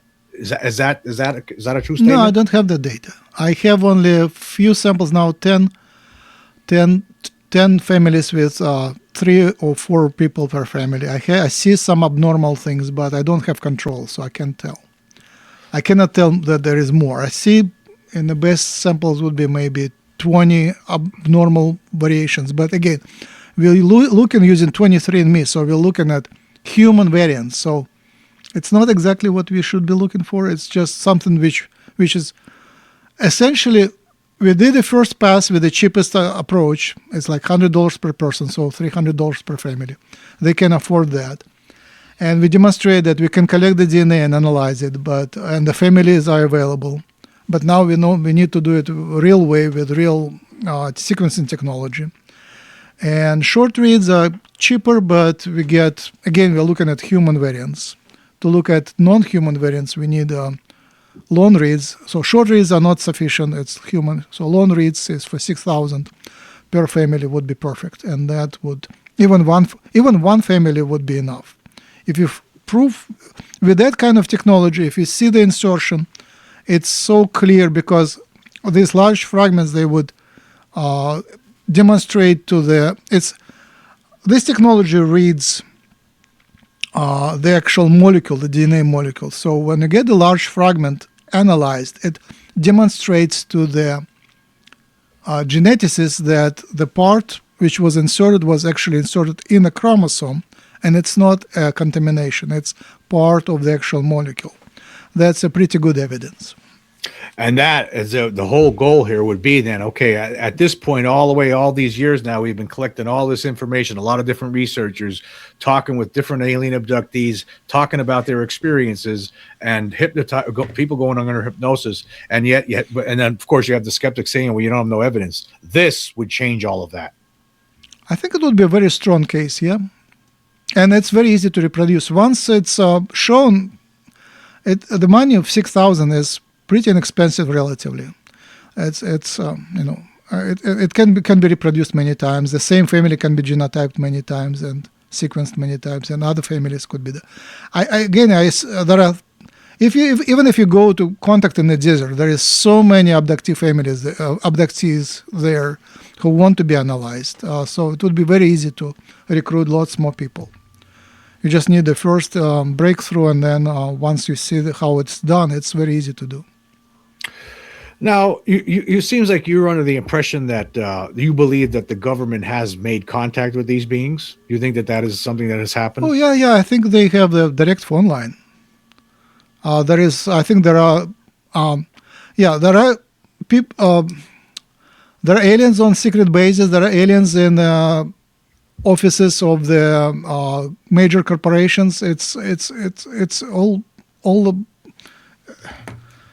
the contact is ongoing, and there is a direct phone line. It's just negotiation at the moment. Okay, and you've also provided me with a link to Post Contact, the Ascension textbook. Could we talk about that a little bit? Right. So the first main idea, which I didn't pronounce yet, is that so far we deal with lots of different alien agendas, different alien groups, different races, which are pirates or renegades or grandfather aliens. Let me explain. So pirates is obviously the ones which are outlaws. Renegades are separated groups which don't follow the rules of galactic community, and grandfather ones are the ones which lived here before. For example, reptilians lived here a long time ago, and some of them still have some presence in parallel dimensions, like on this planet, but in different phase like physical oscillation phase, so they can phase in and out. So these guys are permitted here, reptilians, because it's their planet. They are entitled to have access to it. But the main galactic community, the lawful community, it has hands-off policy. It doesn't actually show up here. They stop the war, but they are waiting for the official invitation. That's funny, but they, according to the plan, humanity is ready to invite the aliens, and that would be free will from humanity, and the aliens would come invited, and that would be completely different. It's not imposing itself; it's being invited. So they are not in a hurry. They live a typical lifespan of the aliens is 800 years. So they're waiting for the proper moment, and they're planning the proper moment. And they have the program. Once the moment is arrived, it will be a very organized program and event, and it will not come unnoticed. It will be a major event. So that's the first claim, that all we see so far are traces of pirates. The second claim is that it's very clear they want to deal with the United Earth government. And so I expect that will be a coalition of major Earth governments. If you notice, there was a space force developed by a few years ago by United States and other governments, like European governments, Western governments, are cooperating on that space force. So I think that's a sign that they are preparing for that contact. And once the contact is official, the humans will be invited to actually take part in protecting the solar system from the pirates. Right now, they're the Galactic Federation, the Galactic Coalition is doing that, but once it's official, the humans will take part in that. The next thing is very clear that they don't want to give us any technologies that can be used for negative purposes, for weapons and mind control. So pretty much there will be no technology transfer initially. But they will help the actual disclosure and will give us the full history of the world and who did what, who is relative to whom, and what are the actual players, actual governments. And they will help us to make sure the AI, artificial intelligence, is not hijacked, not hacked. Right now, it is brainwashed very strongly. I can talk about it at length, but it's already controlled substantially. And once we get AI positive, like actually having positive human values, then it will be a great help for humanity. And then the next thing is obvious is that that's clear from all sources that they really want to restore ecology. Ecology here is bad, not only for the aliens, not only for the humans, it's bad for telepathy. Humanity is overdue to telepathic awakening, and there is a lot of concerted negative effort to block it using culture and ecology to block telepathy. So cleaning up ecology, cleaning up the culture would awaken telepathy normally in humans. All humans are capable of telepathy. The human genome is compatible with telepathy. I know that humans who visit the alien planets, they have a telepathy awakened because everybody is telepathic there, the ecology is good, so it's very easy to become telepathic there. And I know that humans can live in alien cultures. There are colonies of actual Earth humans who live with human genome. They live in Pleiadian planets, and we are fully compatible with the higher vibrational state of life. So I think the armies will be. I'm sure the armies will be reoriented to ecological projects. It will be a huge change. At the same time, I think the economy will stay afloat, and I think we'll continue living with the Earth economy, traditional competition, and the Earth culture will gradually catch up. It wouldn't be a sudden change. We'll still have old humans and occasional hybrids visiting and telepaths being more respected, but it will be old humans living in a new world. What do you think about the idea that, this was proposed recently, the idea that some people are, or everybody, not just a few people, but everybody gets abducted by aliens or examined by aliens. That was something that we were talking about on the show this past week. Like the idea that it's not just a few people or a few million people in the world at any given time, but actually everybody. I mean, with the abilities that these beings have to, basically wipe the memories from people, and so only sometimes do people realize that they're the subjects of these abductions. Who's to say that not just about everybody? How do we know? Again, how do we know? We talk to aliens through the channeling, and we go astral travel to these worlds. We ask the questions to spirit guides. It's a whole new world of psychic life. So from my understanding, the actual abductions and hybridization, the actual abductions happen to less than 5%. I would estimate 2 to 5% of population. And about 2 to 5% are actual hybrids, modern hybrids. We all are ancient hybrids for sure, but modern, like since the 50s, it would be 2 to 5%. But I would suspect that the majority of humans have an alien counterpart. So it's like a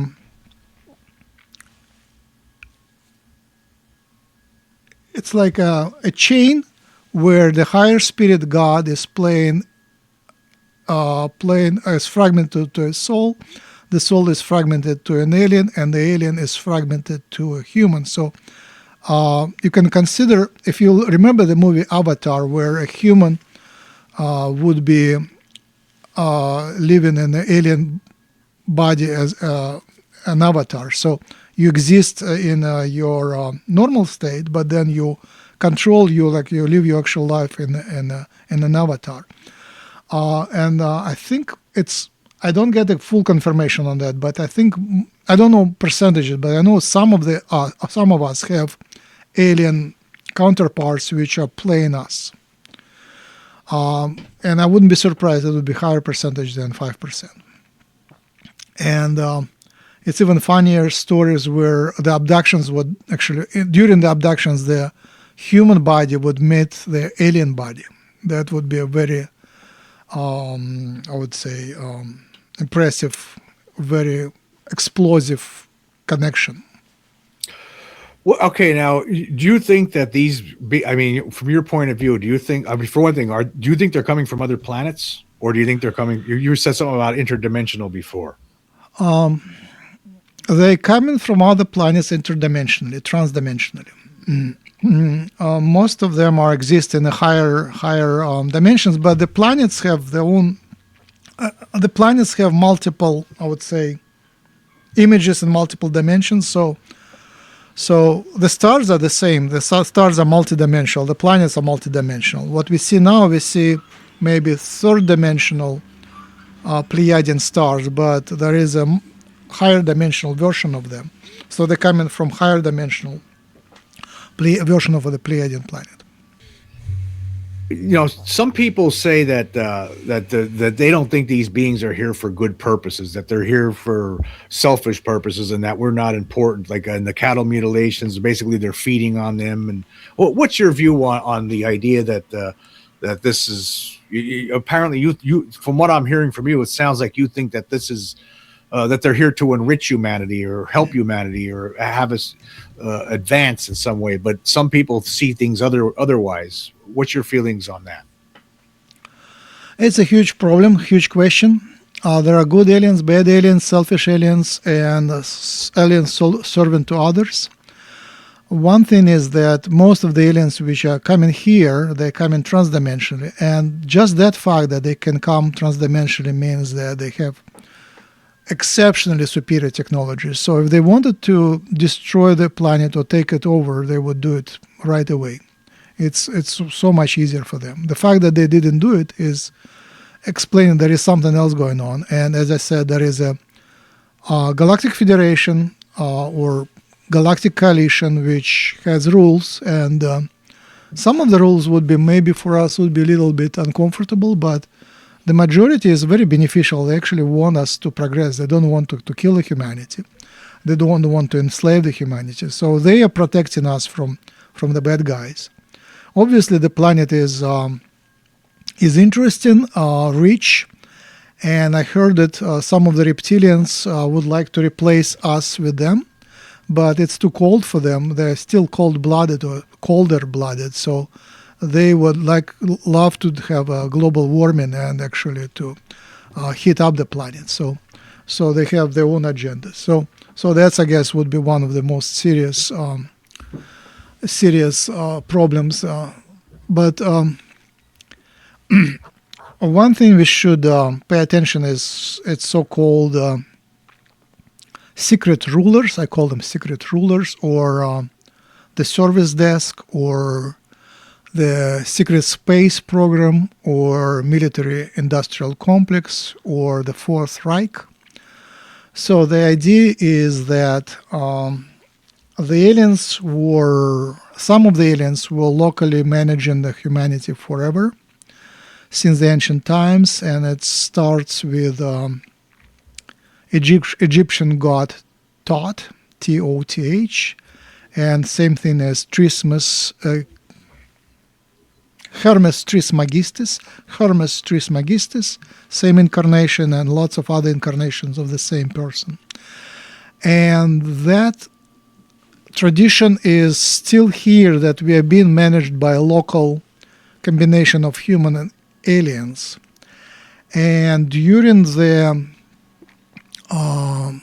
World War II, they were running both sides, and then after the World War II, the Germans escaped to Argentina and Antarctica,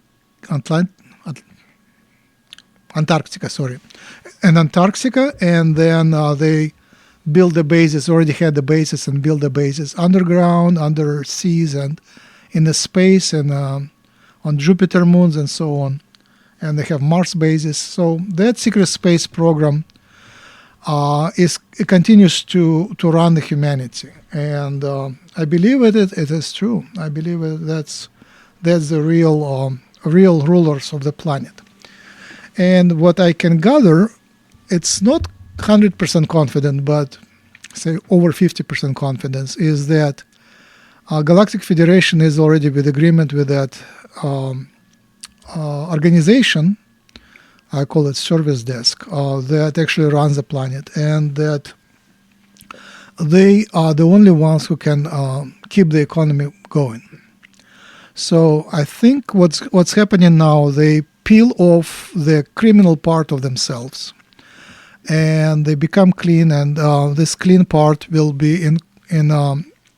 will already have the agreement with the Galactic Federation that in the transitional period they will continue run the planet and will continue helping to keep the economy going. They will just come out of the secret and will become an official part of the management of the planet. So the official governments, the open public governments, will be official representatives, and this will become sort of a branch of the global coalition which helps running the system. So they will have to decriminalize. They have lots of really bad crimes behind them, but that's the real criminal part. And until they had pretty criminal history. And then when we talk about that agrees with what Dr. Greer's idea that lots of crimes were done by humans who are running the show from Secret Space Program. So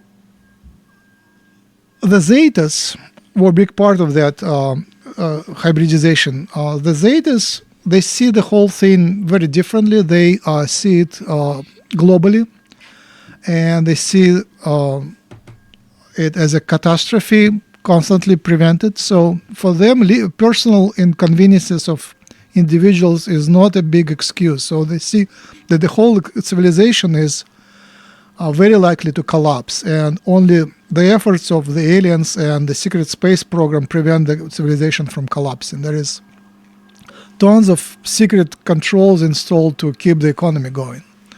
So for their perspective, they have the agreement with the soul of the abductee.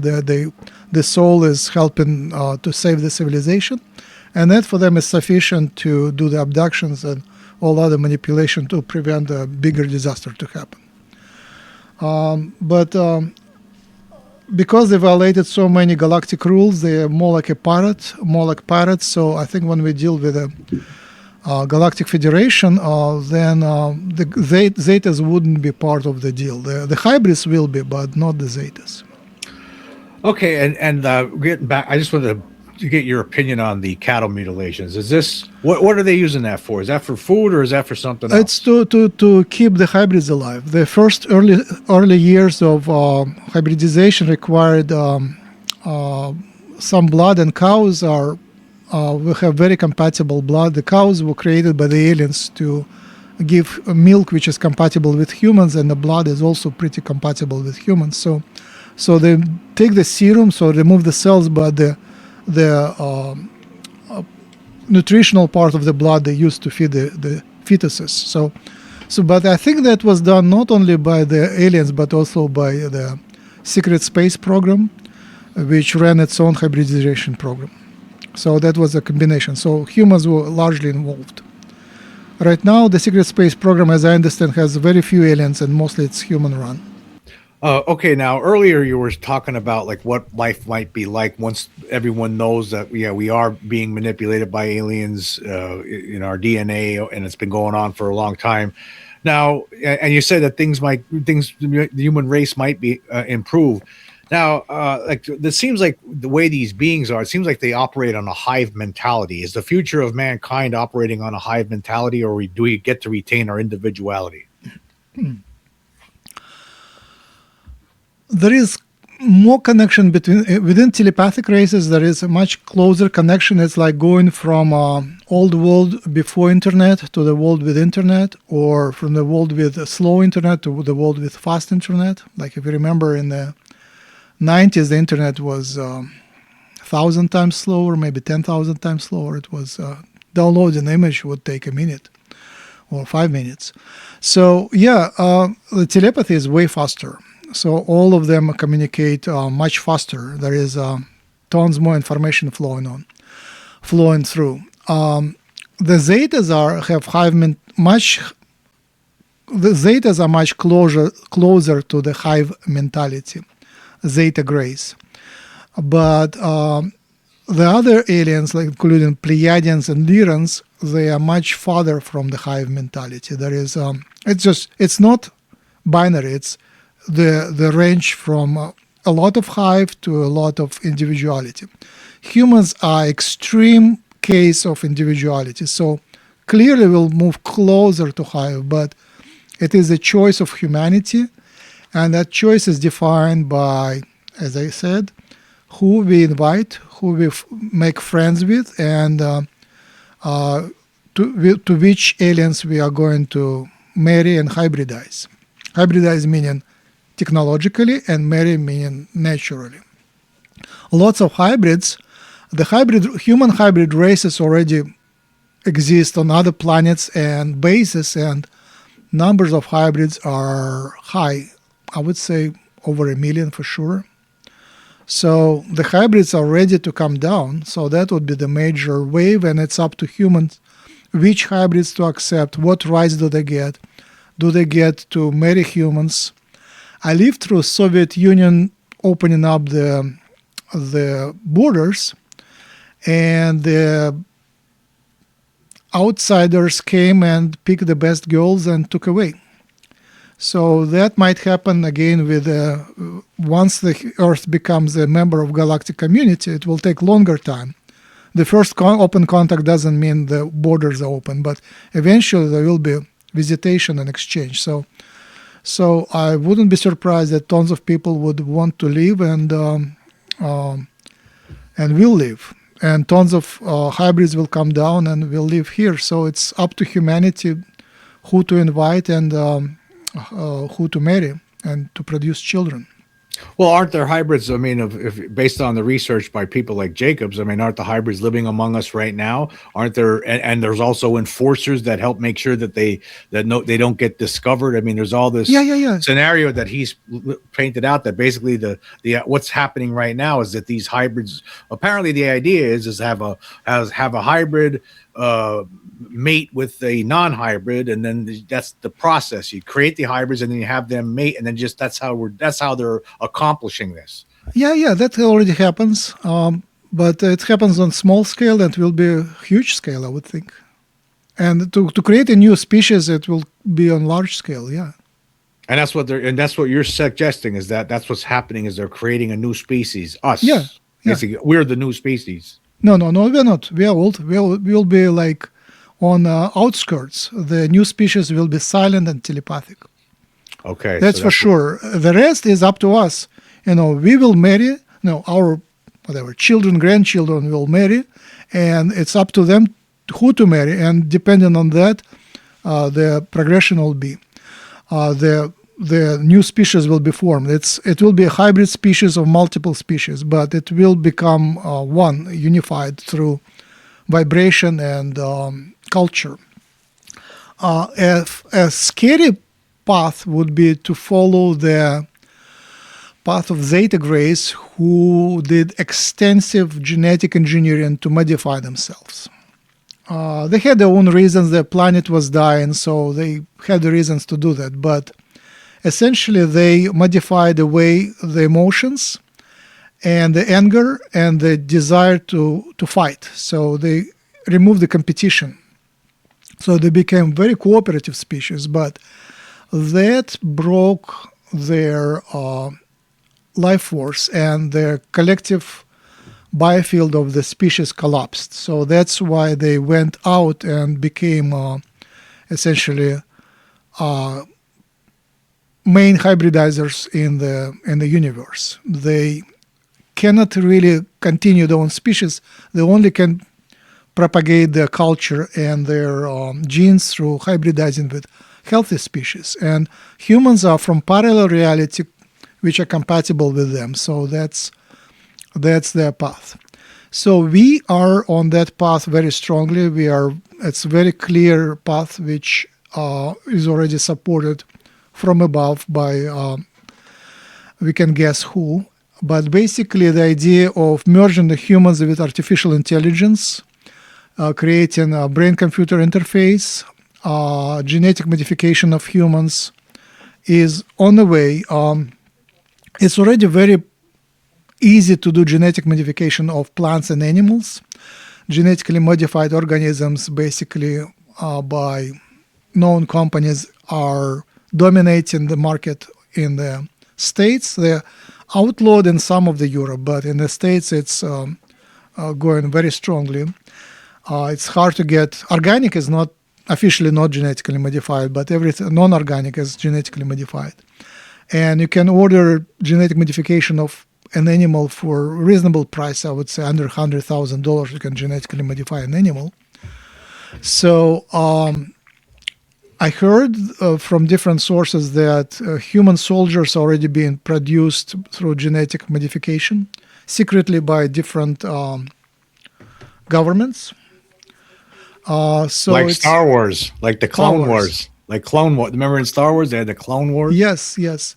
So that is done without understanding of vibrational nature of the biofield. So they're doing that by try and error idea, and that is dangerous because it might eventually collapse the biofield. So we need a better education on that, and genetic modification shouldn't be done blindly. I got another message from the aliens through channeling session, which said that we are on dangerous path of hybridizing ourselves too much to the aliens, and by diluting our relatively pure hybrid genome to multiple races, we lose the purity of the vibration, and that will also be destroying the health of humanity. So I'm just passing that message, meaning that at some point we probably don't want to hybridize too much. Some hybridization might be healthy. We will get healthy genes from reptilians, brain genes from the Zetas, the telepathic genes from Arcturians and Pleiadians. But at some point we don't want to modify ourselves too much. We need to keep some sort of purity collectively. And So we're basically like mutts. what is that? A mutt is like a mixed a mongrel, a dog. Like, Oh yeah, for sure. So it's basically we're the mutts of the universe. These different aliens are. That's what you're stating? For sure, yeah. We are ancient mutts and modern mutts, and we are in the process of being upgraded. I claimed, and I believe that strongly, that most of the autistic telepaths are alien hybrids. So people who have autism and are telepathic at the same time, you think that those people are hybrids living among us? Alien hybrids, modern alien hybrids, yeah. Okay. I think aliens play with the genes, and sometimes they give us too much of telepathy. And if you listen to the latest telepathy tapes episodes, you realize they already clearly see that telepathy is inability of humans to isolate themselves from the incoming information. So classical human, we are trained in school to become closed, to become individual, egotistic, and separate ourselves from incoming information. If you block that, if you break that closing, then you are exposed to telepathic messages from outside. And when there is too much telepathy going on in the Earth environment, the child becomes unable to function in that society, in that culture, because the culture is pretty negative, pretty harsh. So that's what makes a telepathic make autistic telepaths so dysfunctional. They just have a huge influx of information which they cannot filter out.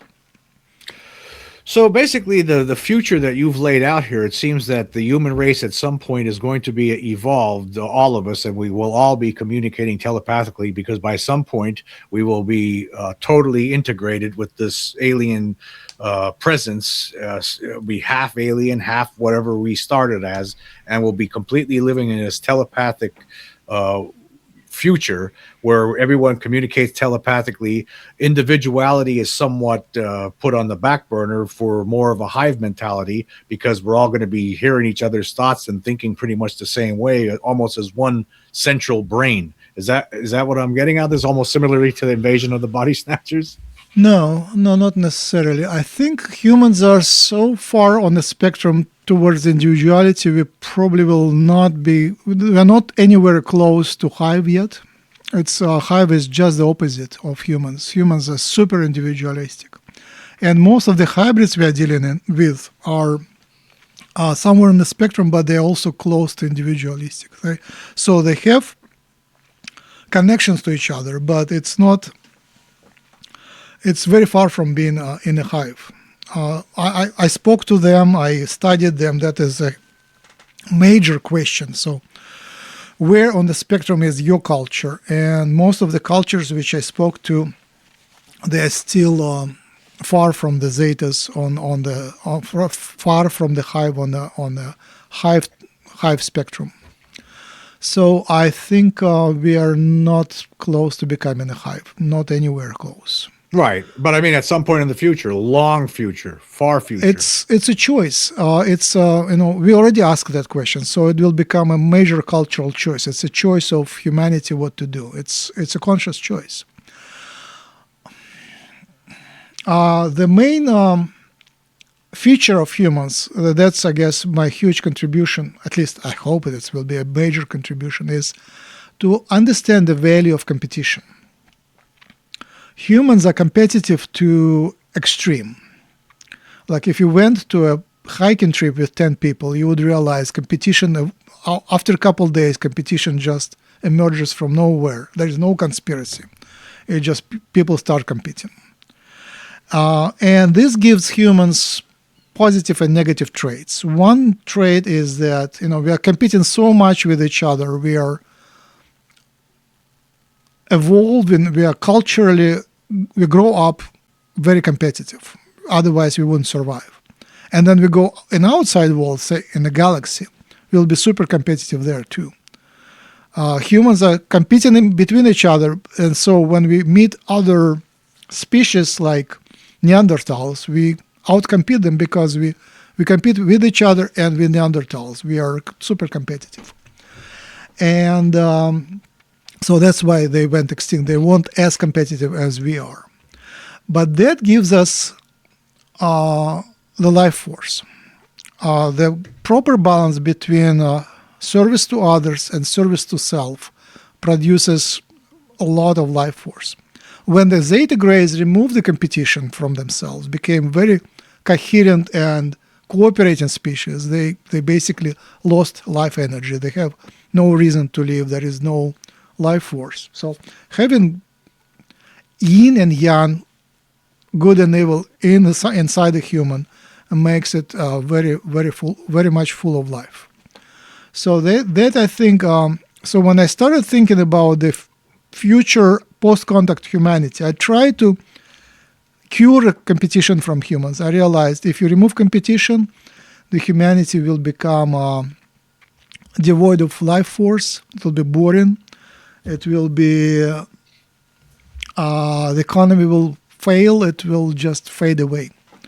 So I think it was a huge mistake by the Zetas to remove competition, to genetically remove competitive genes from themselves. So I think it would be great to keep competition within the humanity, and that makes it individualistic.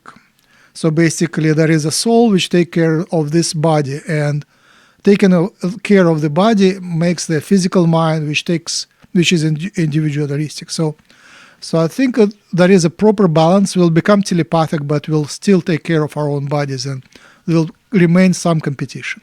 Maybe in much milder forms, in much more civilized, how do you say, kinder forms. But I think the individuality and kindness will remain. So when you're talking about the zetas, you're talking about the zeta reticulin. This is something that you hear in different UFO books. You read about stuff like this. Now, this again, you come to this understanding through channeling, I'm assuming. It's the primary source, but then I verify through other sources. There is tons more. Like the day after Roswell is not channeled source, but it's also speaks about the Zeta Grays. Yeah, because I don't know. Like, I mean, to me, right? I don't. There's a lot of things, a lot of questions I have, and I just don't know. Like, I see a lot of people say, well, the Pleiadians and the Zetas and this and that, and I don't know how anybody comes to these conclusions. Seriously, I really don't know, because I don't.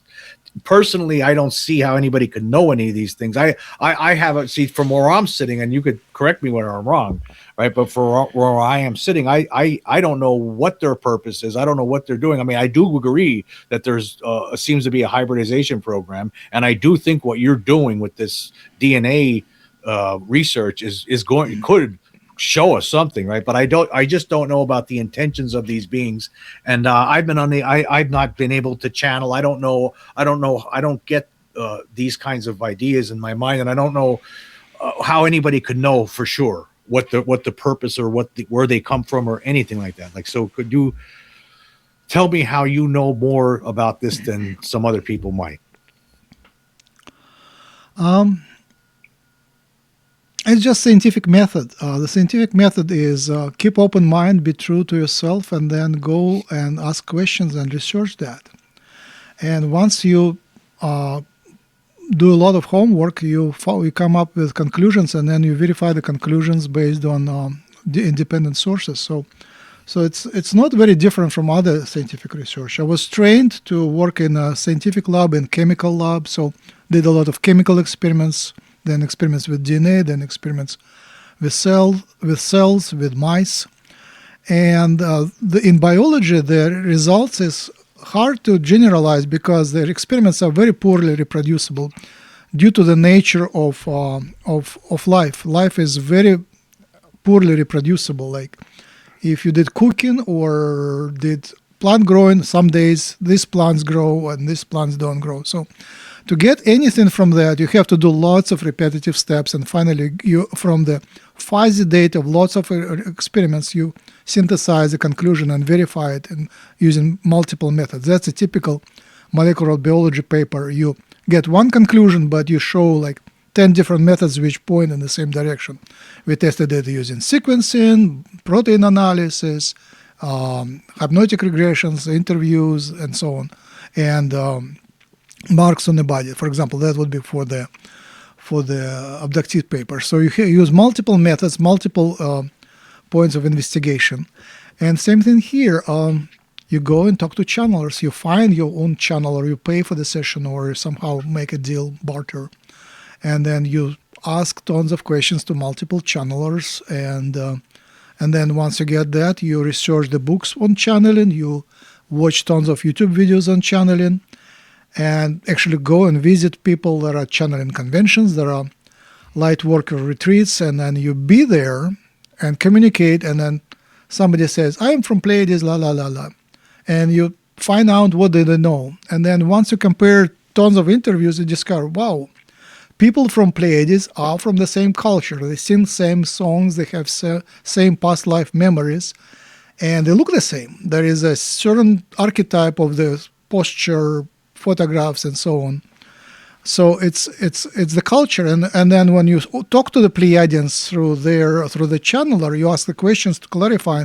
You build a picture. It's lots of homework. It's not any different than any other investigative journalism. It's the same thing. You just open the door to channel information. Now, telepathy is nearly proven. Channeling is telepathy. Telepathy you can develop in yourself. We will be taught telepathy eventually. Now, normal humans can be taught telepathy.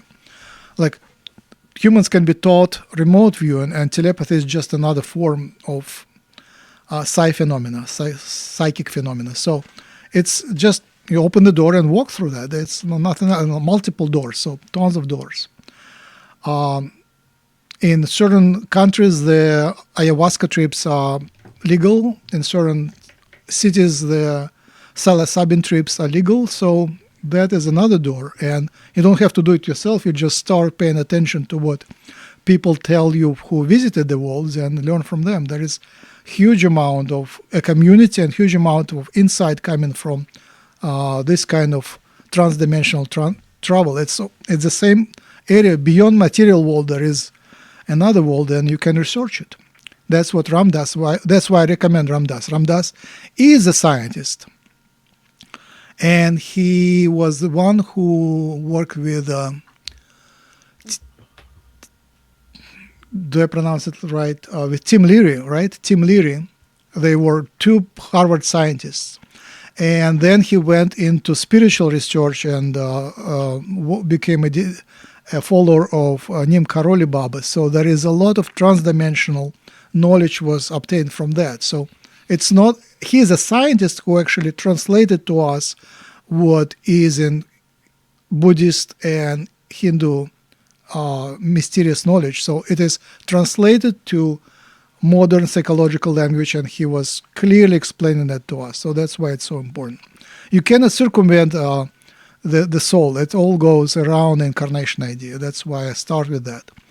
You cannot understand the agenda of the aliens until you understand how it works on the soul level. Yeah, I feel like we're right now that if they were to do a test on the brain of an alien and the brain of a human, I think you wouldn't be able to. We'd be way on the bottom somewhere. I just feel like we're. I feel most of them are more advanced. Yeah, I mean, we're just. I feel like there's something going on here, but I just don't feel like we understand it enough, or we're capable of understanding it, and we're taking these little steps. And I think what you're doing is a step. I mean, that is a step toward trying to reach knowledge of an understanding. And I think that, by looking at that DNA, to me, it seems that's a good step. I mean, that if you're able to show something like that, that's proof. And then you take it from there once you, and we're expecting, you're hoping this year sometime. It's only February. So you could have some answers this year with regard to this. Yeah, it's very close. The tall grays, they are capable of naturally doing transdimensional shifts, so they can appear and disappear from your reality. They don't use technology; it's in their biological design. So their capabilities are extraordinary. It's funny you say that. I actually had a guy on my show one time. I was a year or two ago, where he actually was thinking in his bed with his wife was in the room, and he was just meditating, and he was thinking about aliens or a UFO or something. He was trying to communicate, and one of these beings showed up in the bedroom, and his wife saw it too. They both saw it, and it took off, and it just disappeared. One of the practical applications of genetic analysis of abductees is that I believe that the aliens are awakening telepathy. That's the main goal of their genetic manipulation. They need more telepathy on the planet.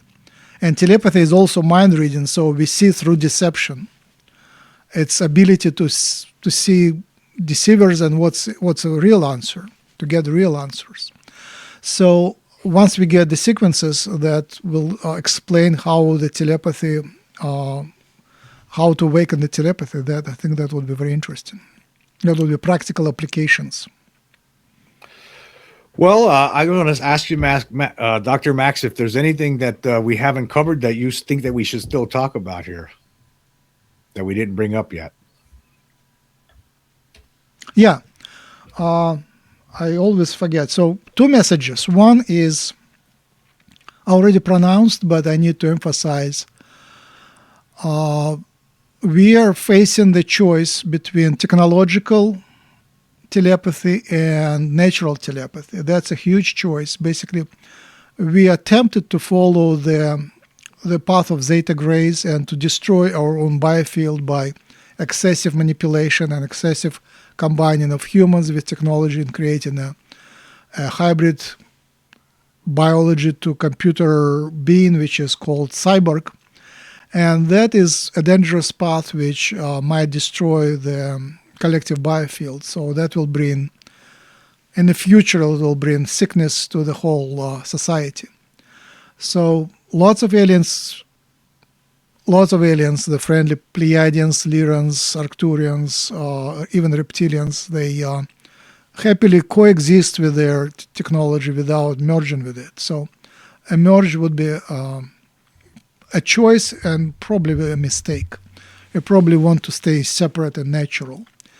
That's one message. And for that, we need to educate ourselves about who is driving what and why we are heading that direction. We shouldn't. I think we shouldn't. It's a choice of humanity. I think once we realize what's hidden behind what's the agenda, probably we don't want to go that path. And the second message is that when the aliens come, we have the aliens in the past genetically designed us to treat the aliens as gods. That is embedded in our sequence. That's the instinct to treat them as gods, and we shouldn't. The modern aliens, they want to be treated as equals, and with diplomacy and respect and with kindness, and they're used to seeing truth, to read minds. So you have to be truthful to yourself and truthful to them and actually speak your mind and be on equal footing. Basically, they come to us as people on a certain evolutionary step, but they respect our free choice. So if the aliens come and to you and say abductions, you have a choice and say, I don't allow you to take myself. So that's simple. I mean, usually you do allow, but you have the choice. Or maybe you do allow. Maybe you just say, that's what my best abductee subject said. When the aliens came first time to her, they said, would you like to help to save a species? And she was smart enough to say, I will allow if you remember me if you allow me to remember everything. And that was the deal, and that's why she remembers stuff. So, the first time I was in contact, channeling contact with aliens, first thing I said, I apply for a visit to your ship. So, you have it, you can treat aliens as a being having rights. They respect your free will. So I think that the main message: don't treat them as gods. Treat them with respect as equals. So I'm waiting. I can't wait. I'm hoping sometime this year you get some results on this. I hope you're able to complete this project, the Starseed project. In fact, I'm going to make sure I'm going to leave the links to that website to the DNA resonance. There he has. And he also has the starseedgenetics.com, www.postcontact.world.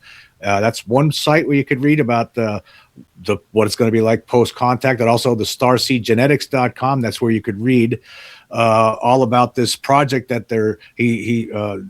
Rempel is proceeding with right now, where they're trying to determine if there's alien DNA in these alien abductees, and also maxrempel.com. And I will leave all of these links inside of the description for everyone to check out. And I'm designing the AI chatbot. So essentially, I will feed all the information, all my books and all my writings and all my research in the chatbot. So you can actually, instead of reading the books, you can talk to the smartest of the AIs, Claude Opus 4.6, and discuss the information. So you don't need to read; you can actually do a dialogue and ask questions and get the answers. I think that would be super cool.